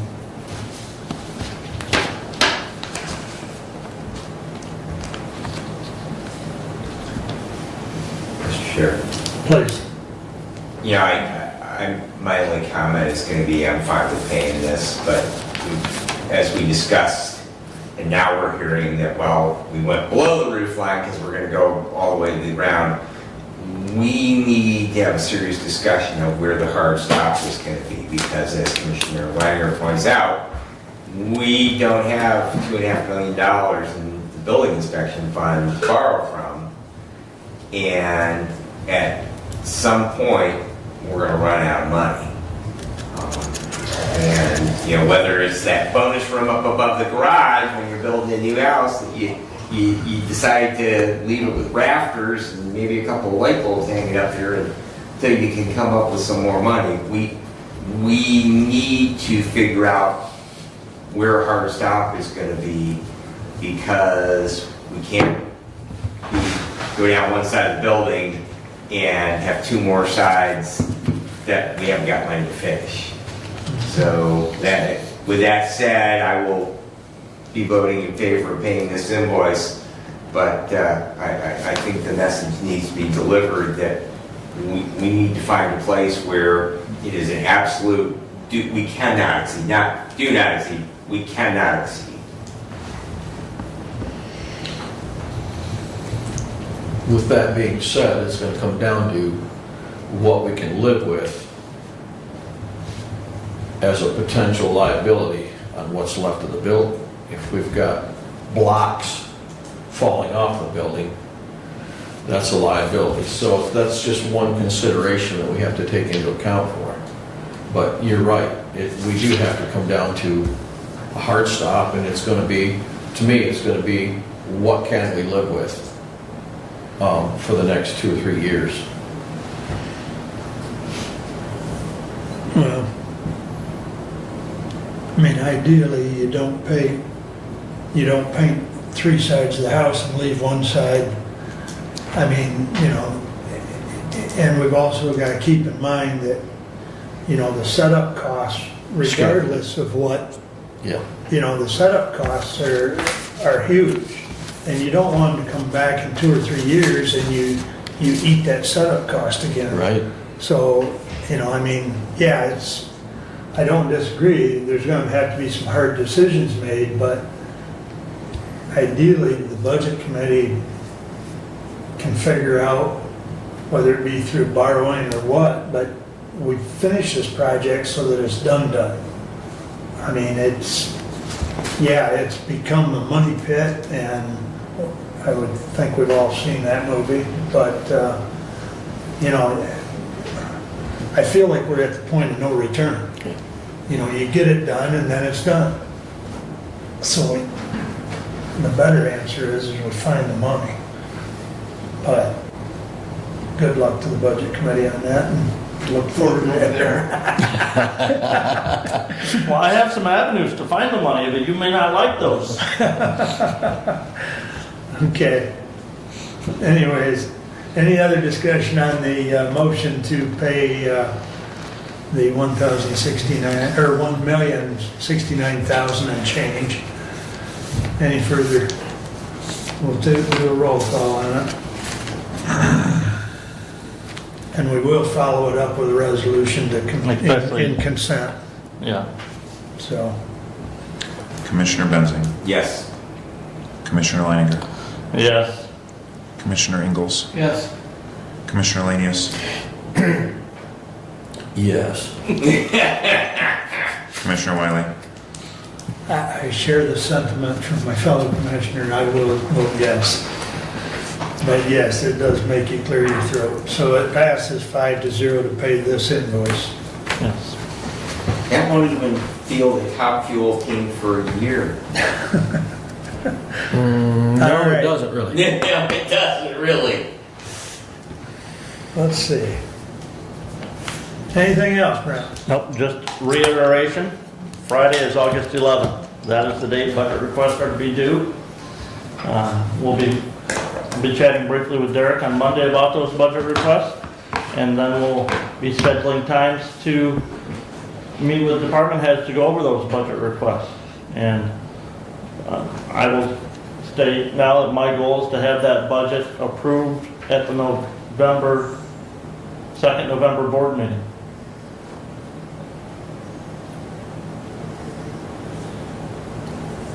That's my goal. The second meeting in November? The second meeting in November. Okay. We'll hold you to that.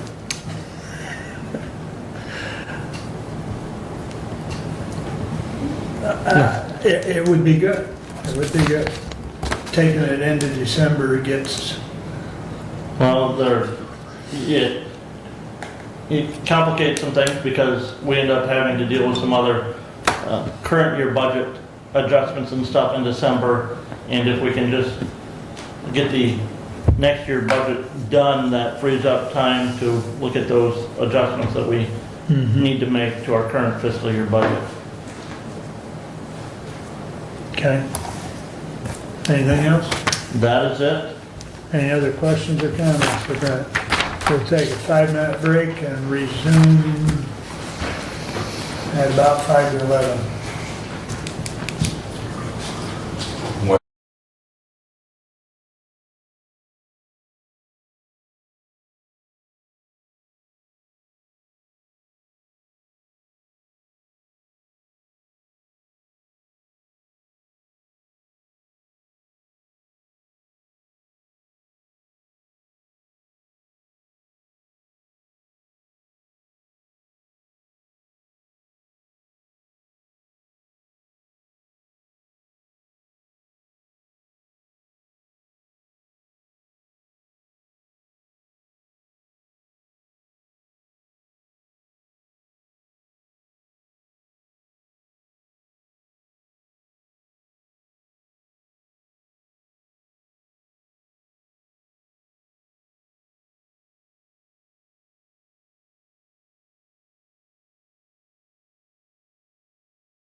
and should go live towards the end of August. So far, performance is going well, and everybody seems to be very pleased with that software. Work on the mutual agreement rent for the mobile clinic van continues, and Canadian wildfires continue to impact Michigan air quality. Info for alerts is available through EnviroFlash and Michigan Air Quality at airnow.gov. The medical director's report, they're watching the numbers in communicable diseases rise, as well as Hep C.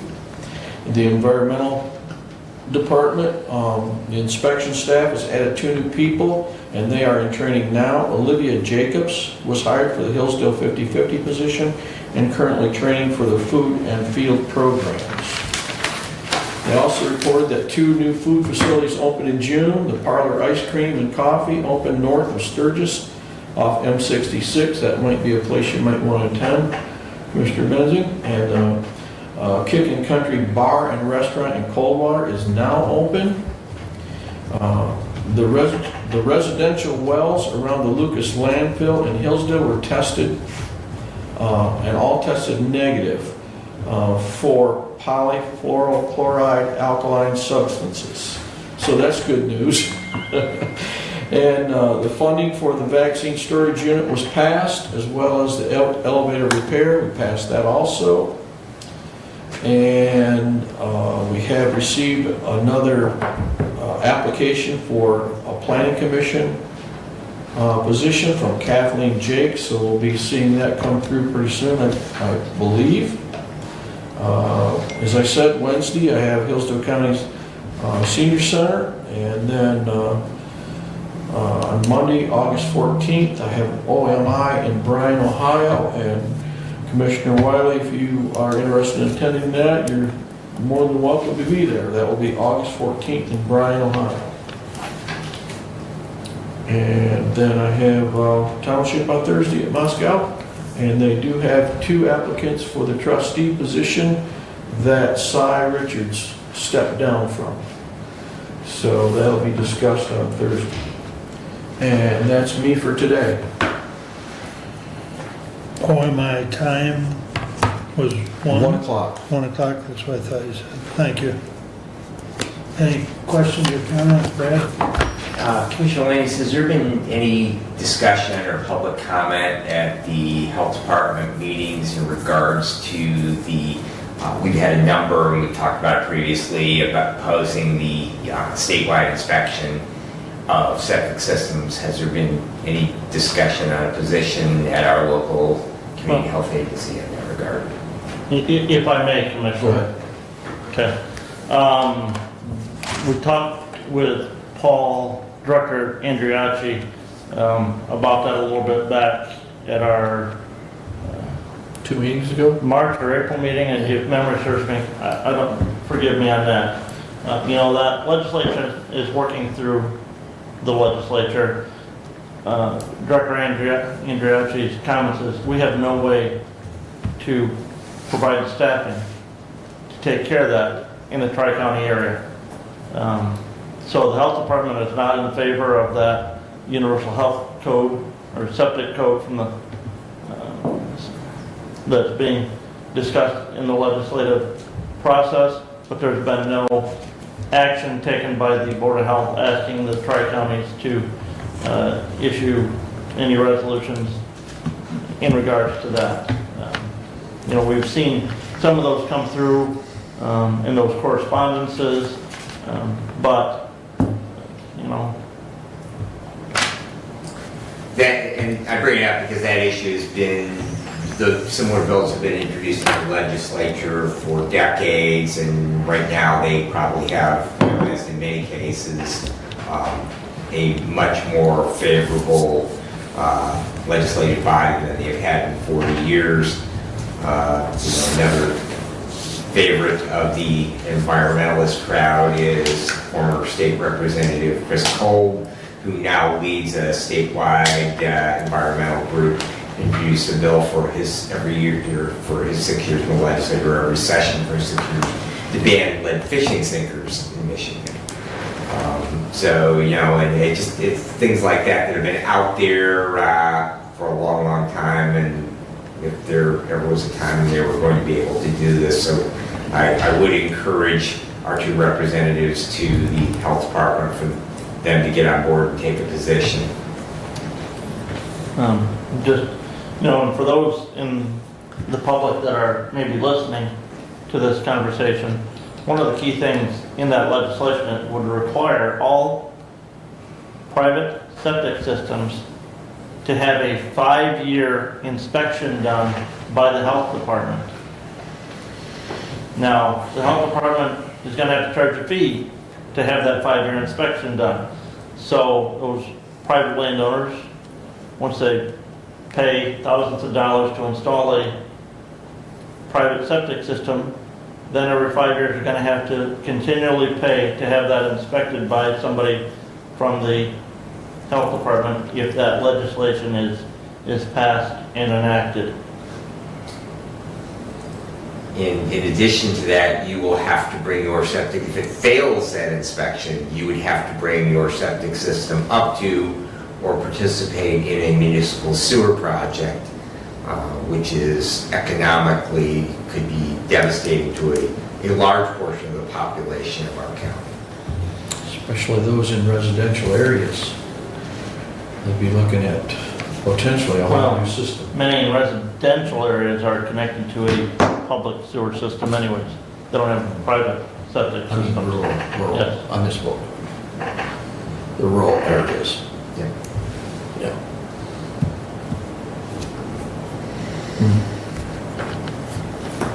Okay. Yeah, wrote that down. One final thing, Commissioner Lanius didn't touch on this. We did get an email last week from Director Burns at the Health Agency. The city of Three Rivers has had some water testing in their public water system that has come back and has failed the new state lead level requirements.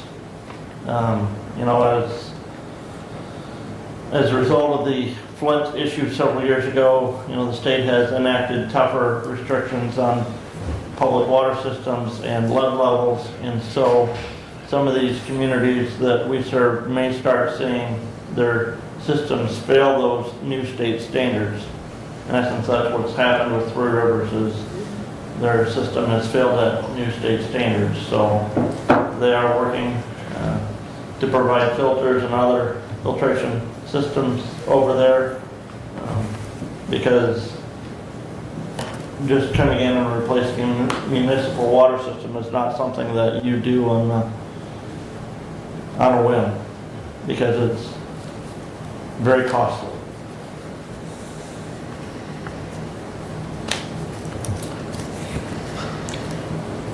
And Commissioner, when you go to your meeting on the OMI meeting on the 14th, it was reported here a few months ago that the Aqua Bounty had stopped construction at their project in Pioneer.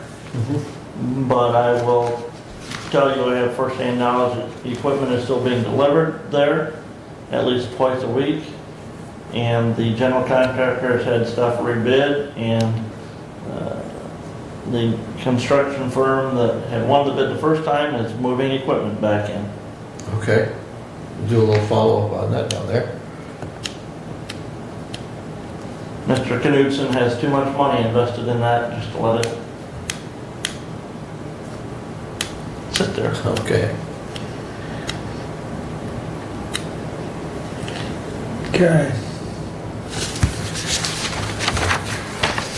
Brad, you're up. I'm up. All right. I was looking for the ice cream place, but I can't find it. Gotta get my objectives down. All right. So we moved 109. So we will start off with that. 23109 to the Honorable Board of Commissioners. We recommend authorizing the chair to sign the corrective memorandum of agreement between Jackson County and Hillsdale County for medical examiner and autopsy services. The effective date of this agreement shall be Tuesday, August 8, 2023. This agreement shall remain in effect until amended or terminated by other party as provided in Section 8. And I would move for adoption. Support. All right, so this is a follow-up. We did have some errors in the previous MOA. One of those was the dollar amount, since basically we were following the same form that Lenawee. We actually used document as a template that Lenawee had provided. The $4,000 per month for the medical examiner was incorrect. And so the new agreement does amend it down for that. There are also some places where Lenawee was in the agreement. We have now replaced those correctly with Hillsdale. I did provide to you all a document that I got last night.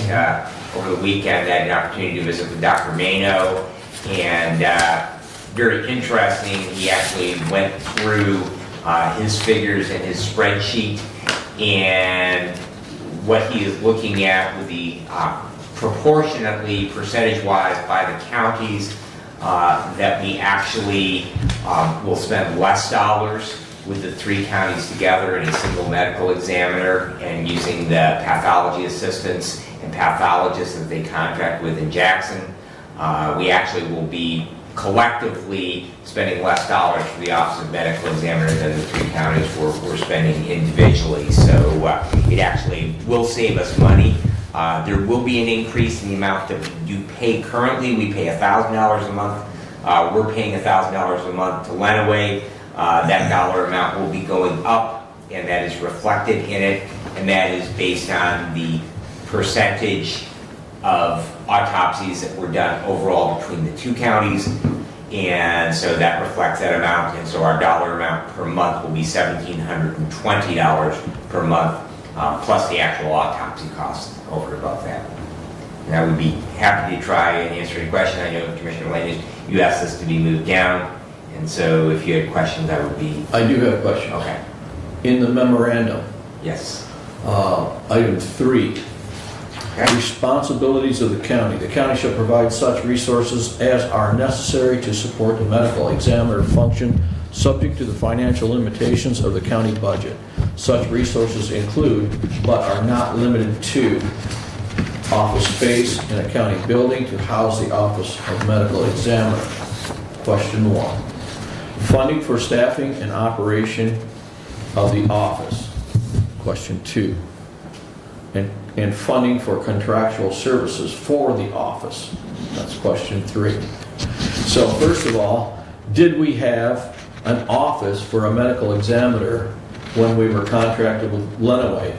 And if we did, is that office going to be the same one for this medical examiner? It is actually not in our county building. The office is in Jackson at the morgue.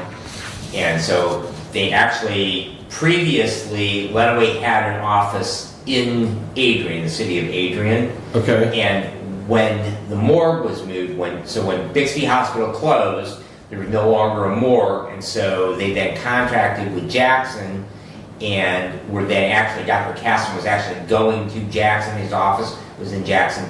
Sarah, who is the clerical person for that, an office supervisor, her office is in Jackson. So basically that office space is in the building in Jackson. Okay, so as I'm reading this, I'm reading this as this is the responsibility of our county to provide office space. Am I incorrect? It is actually part of the dollar amount that we are paying. Okay, so then do we have office space for them? Not in the county. The office is in the morgue in Jackson. Okay, so I would suggest to you that the responsibility of the county would be more descriptive as to where that office space is going to be. Well, I don't think, Commissioner, you gotta read, in that first sentence, it says, subject to the financial limitations of the county budget. Right. Okay, our county budget does not provide funding to provide a physical office location in the county of Hillsdale. Okay, so that clears us from that, so that's what you're telling For me. all of these questions, it comes back to that first statement, subject to the limitations of the county budget.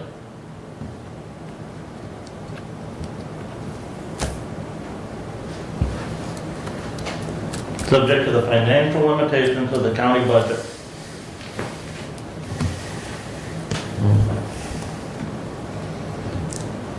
Yeah, and again, this because currently we are buying services from Jackson County. Yeah, I get The that. intent is that we will continue to move and we will have a collective, much like we do with the health department, where we have a 3-county health department. The objective is to have a 3-county, possibly 4-county office of the medical examiner. Okay, okay. And then the cost for that will then be apportioned based on the number of autopsies in the previous year. At least that's the intent now. Right. Is because we don't know how many, we don't know how many people will be autopsied in the current year. Basically, that number is what it is. So we can't predict how many people will die. We can't predict how many people under the circumstances would rise to the level of needing an autopsy. Not all out-of-hospital deaths require an autopsy. And actually, Dr. Mano, in a little bit different than Dr. Casson, Dr. Mano does not require his medical examiner investigators to go out on every out-of-hospital death. In many cases, they simply do a phone consult and they actually don't have to send them out, which is a cost savings because then it is a phone consult rather than the mileage to drive there, and it is a lower compensation rate. Okay. With all that said, Brad and I will be on a Zoom meeting tomorrow at 3. At 3. And that's the first of several meetings, I'm Yes. sure. And as indicated in the piece of paper that he passed out, the discussion is with Livingston. It will, in all likelihood, end up being a 4-county consortium of some kind or shape. So in all likelihood, we'll see a new memorandum probably before the end of the year that will pull this whole thing together. Okay. But, Those are just, yep, I read that and I threw up a flag. Hey, I do have some questions about this. Yeah. No, they're valid questions. Okay. there. And some of this language, keep in mind, is straight out of the agreement we had with Lenawee County. And when it was just us in Lenawee County, there was a physical office that actually said Hillsdale, Lenawee County Medical examiner. Yeah. Medical Examiner, thank you. But that office was in Lenawee. Correct, Right. correct. So, but as Brett indicated, we've all moved because of the Bixby Hospital situation and, Just cautious. yep. Once again, it's one of those statutory requirements to have a Yep. medical examiner, but yes. Well, Brad and I both have an update for you at the next meeting, because I'm sure there's going to be very good discussion tomorrow. And I had pushed, well, Mike Overton and I both pushed to get this meeting in the first half of August here because we need to get it moving. There was some discussion of having it in the latter part of the month, and this is not one of those things we want to drag our feet on. But in any event, any further comments or questions on 23-109? I guess not on that, but on this paper that Commissioner, Yes. they're saying that we're, just the calculation there is 43%. Of the total cases between Hillsdale and Lenawee, not of the, No, we're not. That math doesn't add up. 467 total cases and we're 140 of them.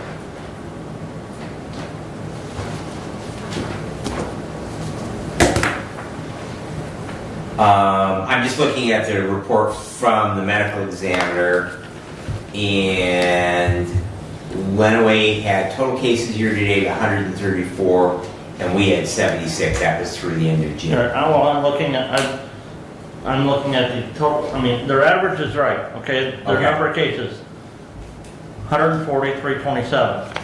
Okay, that's the average over the last 3 years. 467 total cases. 140 divided by 467 is not 43%.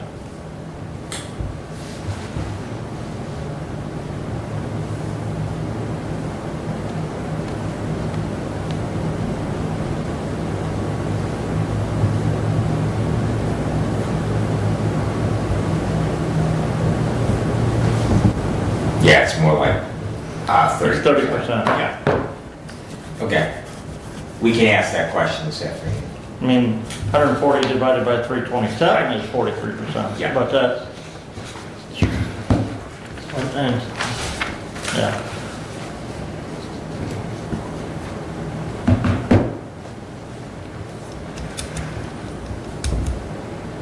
Okay. Yeah, I'll let you bring that up this Okay, afternoon. All right, anything else? We'll vote on, we'll do the roll call on 23-109. Commissioner Leininger. Yes. Commissioner Ingalls. Yes. Commissioner Lanius. Yes. Commissioner Wiley. Yes, Commissioner Benson. Yes. passes 5-0. Please continue with your report, Brad. Alrighty. Not tremendous amount of report since our last meeting. I did receive an email this morning that on our community corrections grant application, that we are to do a final review of the numbers on that, and the decision on that grant will be a week from today.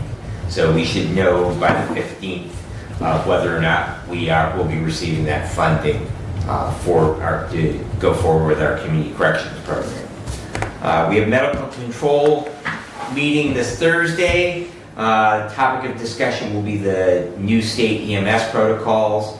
There's a number of changes in there. I also had a chance over the weekend to talk to a member from the state, and we also are going to have some additional trauma protocols coming out later on this year. There's no Prevention Works meeting this month. Our last monthly meeting, we decided that we would not meet in August. I have a County Child Death Review Team meeting on the 15th. Community Action Agency, after their normal summer break, they resume meetings, and so I will have that meeting on the 16th for the Community Development Committee, and then a board meeting later on this month.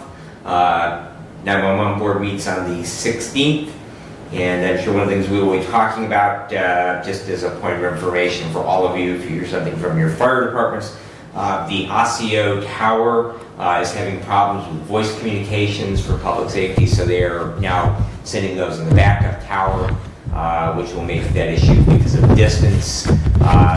Sometimes those will be less than desirable as far as audible quality on that. And they continue to work on those voice issues to get that back up and going. We've been having some serious issues with that tower over the last couple of months. We do have the Legal Self-Help Committee. We'll be meeting on the 18th as our kiosk that we received a grant for. The public will be able to come in and help them in filling out various applications. Abe, I know you're part of that, and your staff hopefully will be getting trained so we can help steer the public through that, and that will be a nice addition. Commissioner Langer, just because it's kind of down in your part of the world, there's a group from Mary Lake that has had a number of concerns about the dam. I did follow up with them and directed them, talking with Drain Commissioner Word. He is willing and made the offer that to set up a meeting with both himself and the engineer that he has used in that project, and to answer any of their questions at a location of their selection. So he, as of yesterday, had not received any communication from them. I did the gentleman that called me that lives in Amboy Township, and did direct him to the Drain Commissioner's office to get that set up. And as of yesterday, had not heard anything from them. And around the district, this Saturday is the North Adams Heritage Day with their world-famous outhouse races. If you have never witnessed a wheeled outhouse, it is well worth the effort to visit North Adams this weekend. And that concludes my report unless there are questions.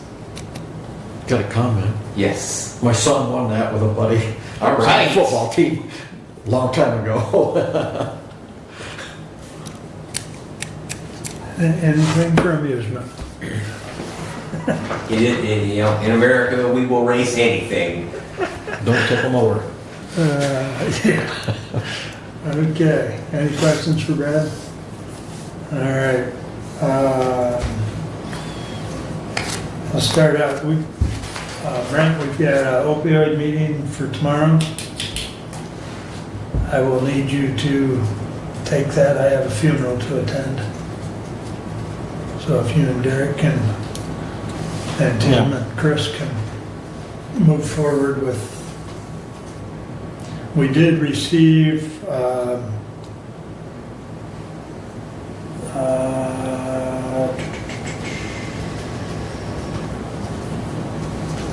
another $32,865 from the National Opioid Settlement, and I'm not sure, that might be from the Walgreens or whatever, but that's it in our account. Derek has posted it. So, but in any event, we're looking at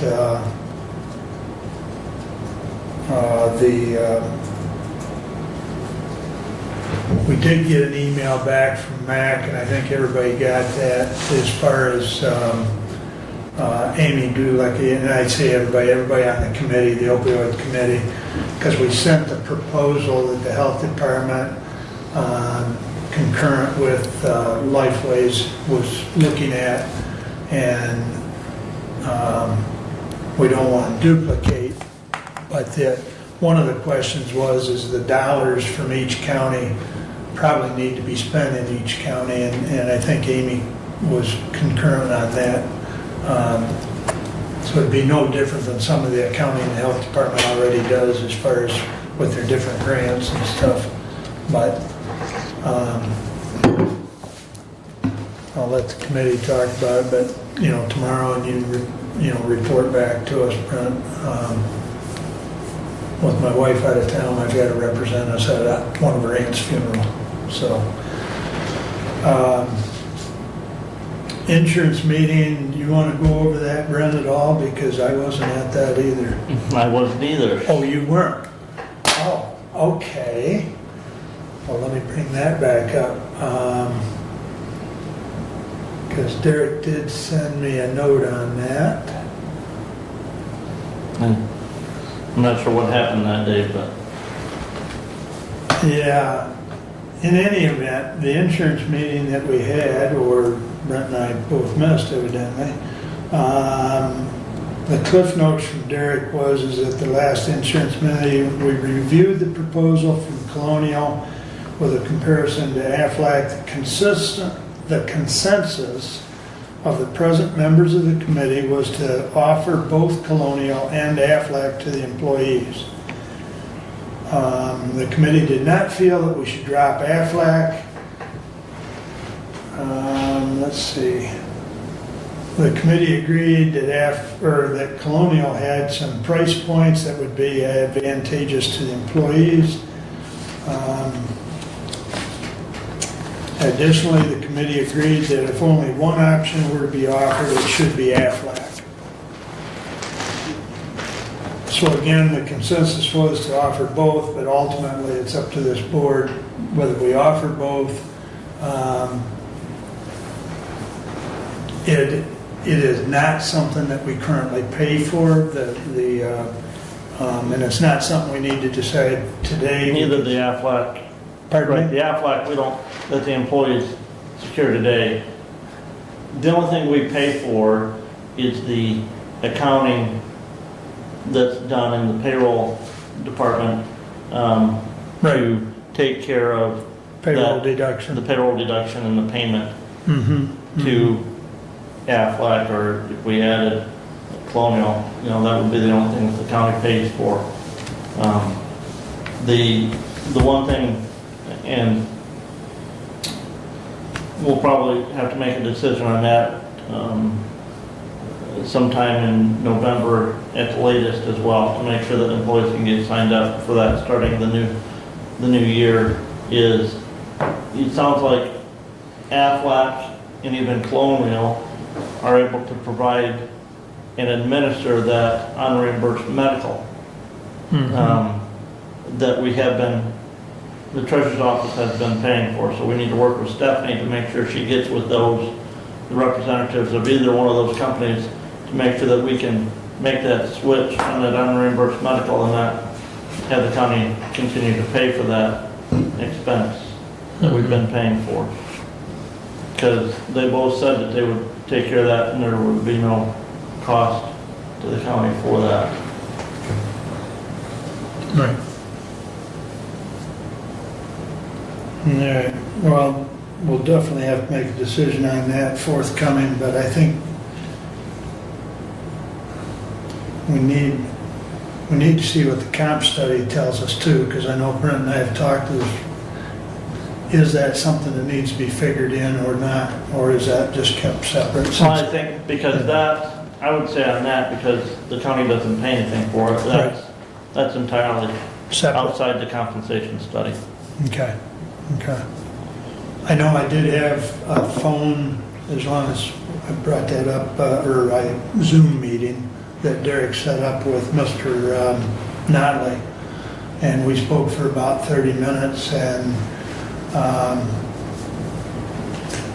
I mean, everything that he's told us so far he's working on and moving towards. He's looking at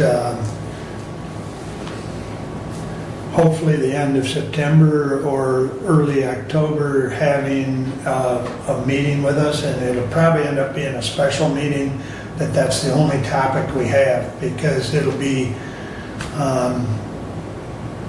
probably about a 2-hour presentation, because he's going to not only go over everything that he's done, but go over the options of how do we implement. I know he's reached back out to Derek right now with some suggested changes in requirements as far as positions. So I'll use Derek's example of his position. Mr. Notley has recommended that in the job description, the requirement for Derek's position is a minimum of a bachelor's degree in, In accounting or finance or accounting, and then there was, I don't remember the number of years, but there was a minimum requirement of number of years of actively working in finance or accounting. And so Mr. Notley went back through several of the job descriptions and added that type of requirement. And so Derek and I talked yesterday, and he's going to reach out to the different department heads with those proposals, and if that's not acceptable, then what is acceptable? And then that'll get resubmitted back to Mr. Notley. One of the ones that Derek and I talked about was housekeeping or janitorial. I says, we have enough trouble filling those positions because Mr. Notley had suggested like 2 years of experience in the field with a high school diploma, and I says, high school diploma or GED equivalent, period. You know, we have enough trouble getting people to work in the janitorial field.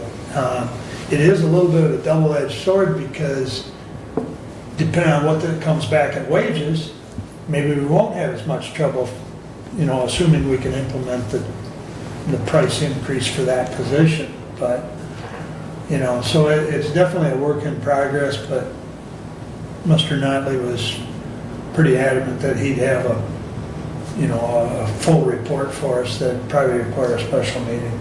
So, you look like you had a question. Just a wonderment, and that is that the criteria that he's setting up Yep. could be so out of line with the reality of what we have that, to me, doesn't come together. You know, like for example, you know, across the board bachelor's degree and 4 years experience. Yeah. Well, do we live currently in that kind of program? You know, or is he creating something that is beyond what we can accommodate truly? Like you just said, Yep. you know, janitor, you know, you don't need, there's certain criteria that may not apply to us, I guess is where I'm headed. Well, and I think that's exactly why Derek and I are putting that back to the department heads or the elected. Because if it is totally out of sync in their opinion, because that's their department, Yeah. then yes, we need to tailor it.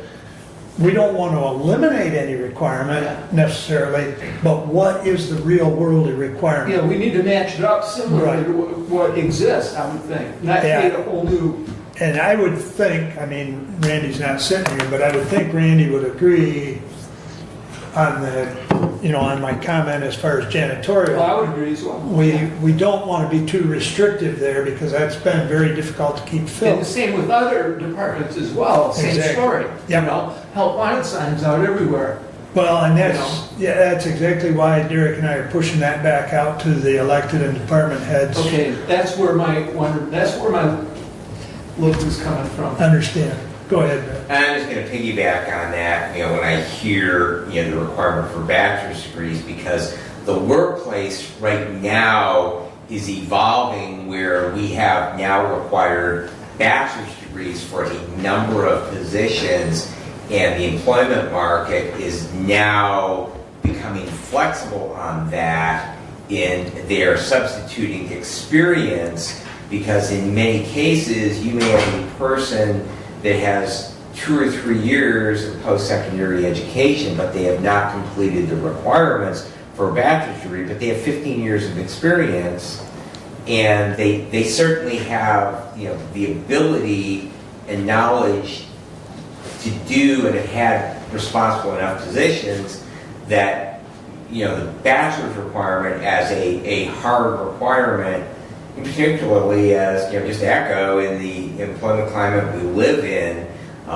you know, we don't want to do anything that would restrict otherwise qualified people from applying, and so I too have some concerns about that as a requirement, as a hard requirement, Right. to say that, you know, bachelor's degree or equivalent experience. I think that is probably more in keeping with what we're finding in the employment sectors today, the current practices. Well, and I think, Real world. yeah, Yeah. your key word there is or. Yeah, Yes, use or right, rather right, than and. Right, Yeah, exactly. okay. We'll keep that in mind as we work through this, because I'm sure Derek and I will be looking at that again, but, and hopefully he's listening to this And conversation. when will that report be due? Here? He was, I'm pretty sure he was looking at the end of September or 1st of October. Well, I would say the end of September is not a good time for us to meet for a special meeting. Right. Understood. Some people have more obligation than others the last week of September, but yes. You don't think you'd get there? Agreed. We'll probably shoot for the first part of October then, so. But I'll keep that in mind. Can I say something, if you don't mind? You may. Going back to Colonial and Aflac, Yes. Commissioner Langer is correct that the cost of the county is in the accounting and the payroll, and that involves both offices of the treasurer's office and our office, and I don't want to discount that. I mean, that there is a considerable amount of work that goes into that, time and effort, so I'm not saying I'm against Colonial, but just keep that in mind, that further complicating that process and a position that's currently pretty taxed right now, so. Abe, has that gotten better? Aflac was supposed to work at getting a combined bill for that. They're supposed to make the billing a little more easier on that at the county. There's still two different invoices, a bi-weekly and a combined or something like that. It's two separate things. they've been balancing recently, but it- Yeah, getting a hold of them and getting a response is sometimes difficult. So. we were told, what, 2-3 months ago that part of it was a technology issue and they were gonna work on it from their end. So it doesn't sound like that's taking place. Yeah.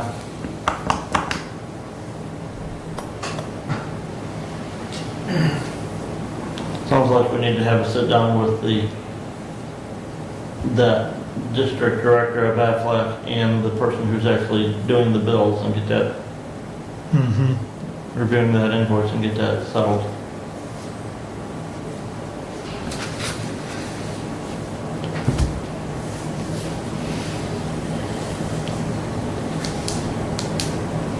Well, so what I'm hearing you say, if we offer both plans, we're actually increasing the cost because we're dealing with two instead of one.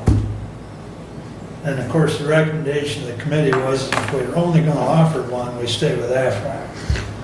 So it's something we'll have to probably at the latest in October make a decision so that people can get signed up prior to the year's end. Yeah. But I'm leaning towards just offering one to minimize, but we also need to resolve that billing issue or that, because Aflac assured us, the district guy assured us that he would work with us and get that resolved. Okay. I'll try and look at my notes and get a hold of that individual. And Marnie just confirmed that bi-weekly and monthly Aflac are separate bills, so that's Okay. what I said. All right. Work on that. All right. The only other thing I've got to share with you at this meeting is Lifeway's facility meeting last night, and I'm sure we'll have more discussion at the finance meeting this evening on the building location for Hillsdale. And, as I've said before, the concept is still have a very similar setup as far as flow of activity and decor as the Jackson location, just a little bit smaller scale. But make it the same functionality so that the Hillsdale residents receive the same care. One of the things we're waiting on is a study that's being put together as far as rent or leasing versus buying. And part of that package is also, okay, if we buy, what's it going to cost, total package, as far as putting in front of the Facilities and Finance Committee. We actually had a Facilities Committee meeting scheduled for last week that got canceled because we didn't have all the information. So, we'll see. Have they determined that they are moving? That final decision has not been made, but I would say, based on the discussion, I would say we are moving, but no, there has not been a final decision as far as vacating the Care Drive location. With that said, that's not going to happen, immediately regardless, because if the new location is purchased, it's going to take probably at least a year or more to renovate. So, but yeah, as soon as the final decision's made, I'll keep you informed. That's all I have, unless there's a question or two. Public comment. Anything for us, Shannon? Thanks for coming. We'll jump to additional business. Doug? Today. Fred? Okay. Brent? Commissioner Benzing mentioned, drain commissioner talking to the people on Mary Lake about dam issues. In the near future, I know the drain commissioner hopes to have a court date scheduled to change the legal lake level on Lake Leanne up in Somerset Township. That's been ongoing for a long time now, hoping to bring that to fruition with that court hearing. And he continues to work on getting easements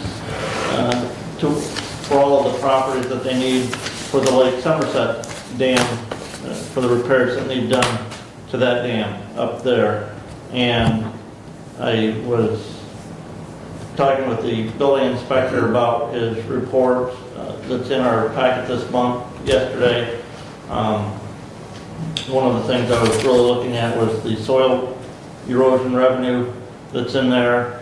On a budgetary basis, we had budgeted more revenue than that to come in this year, partly based on anticipation of some solar facilities going in the county.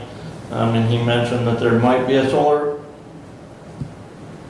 facility somewhere in Wright Township, and that kind of shocked me. So.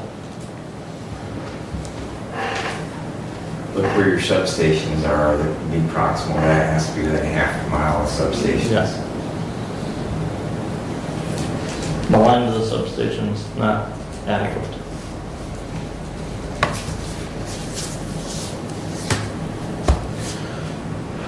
Anything additional, Steve?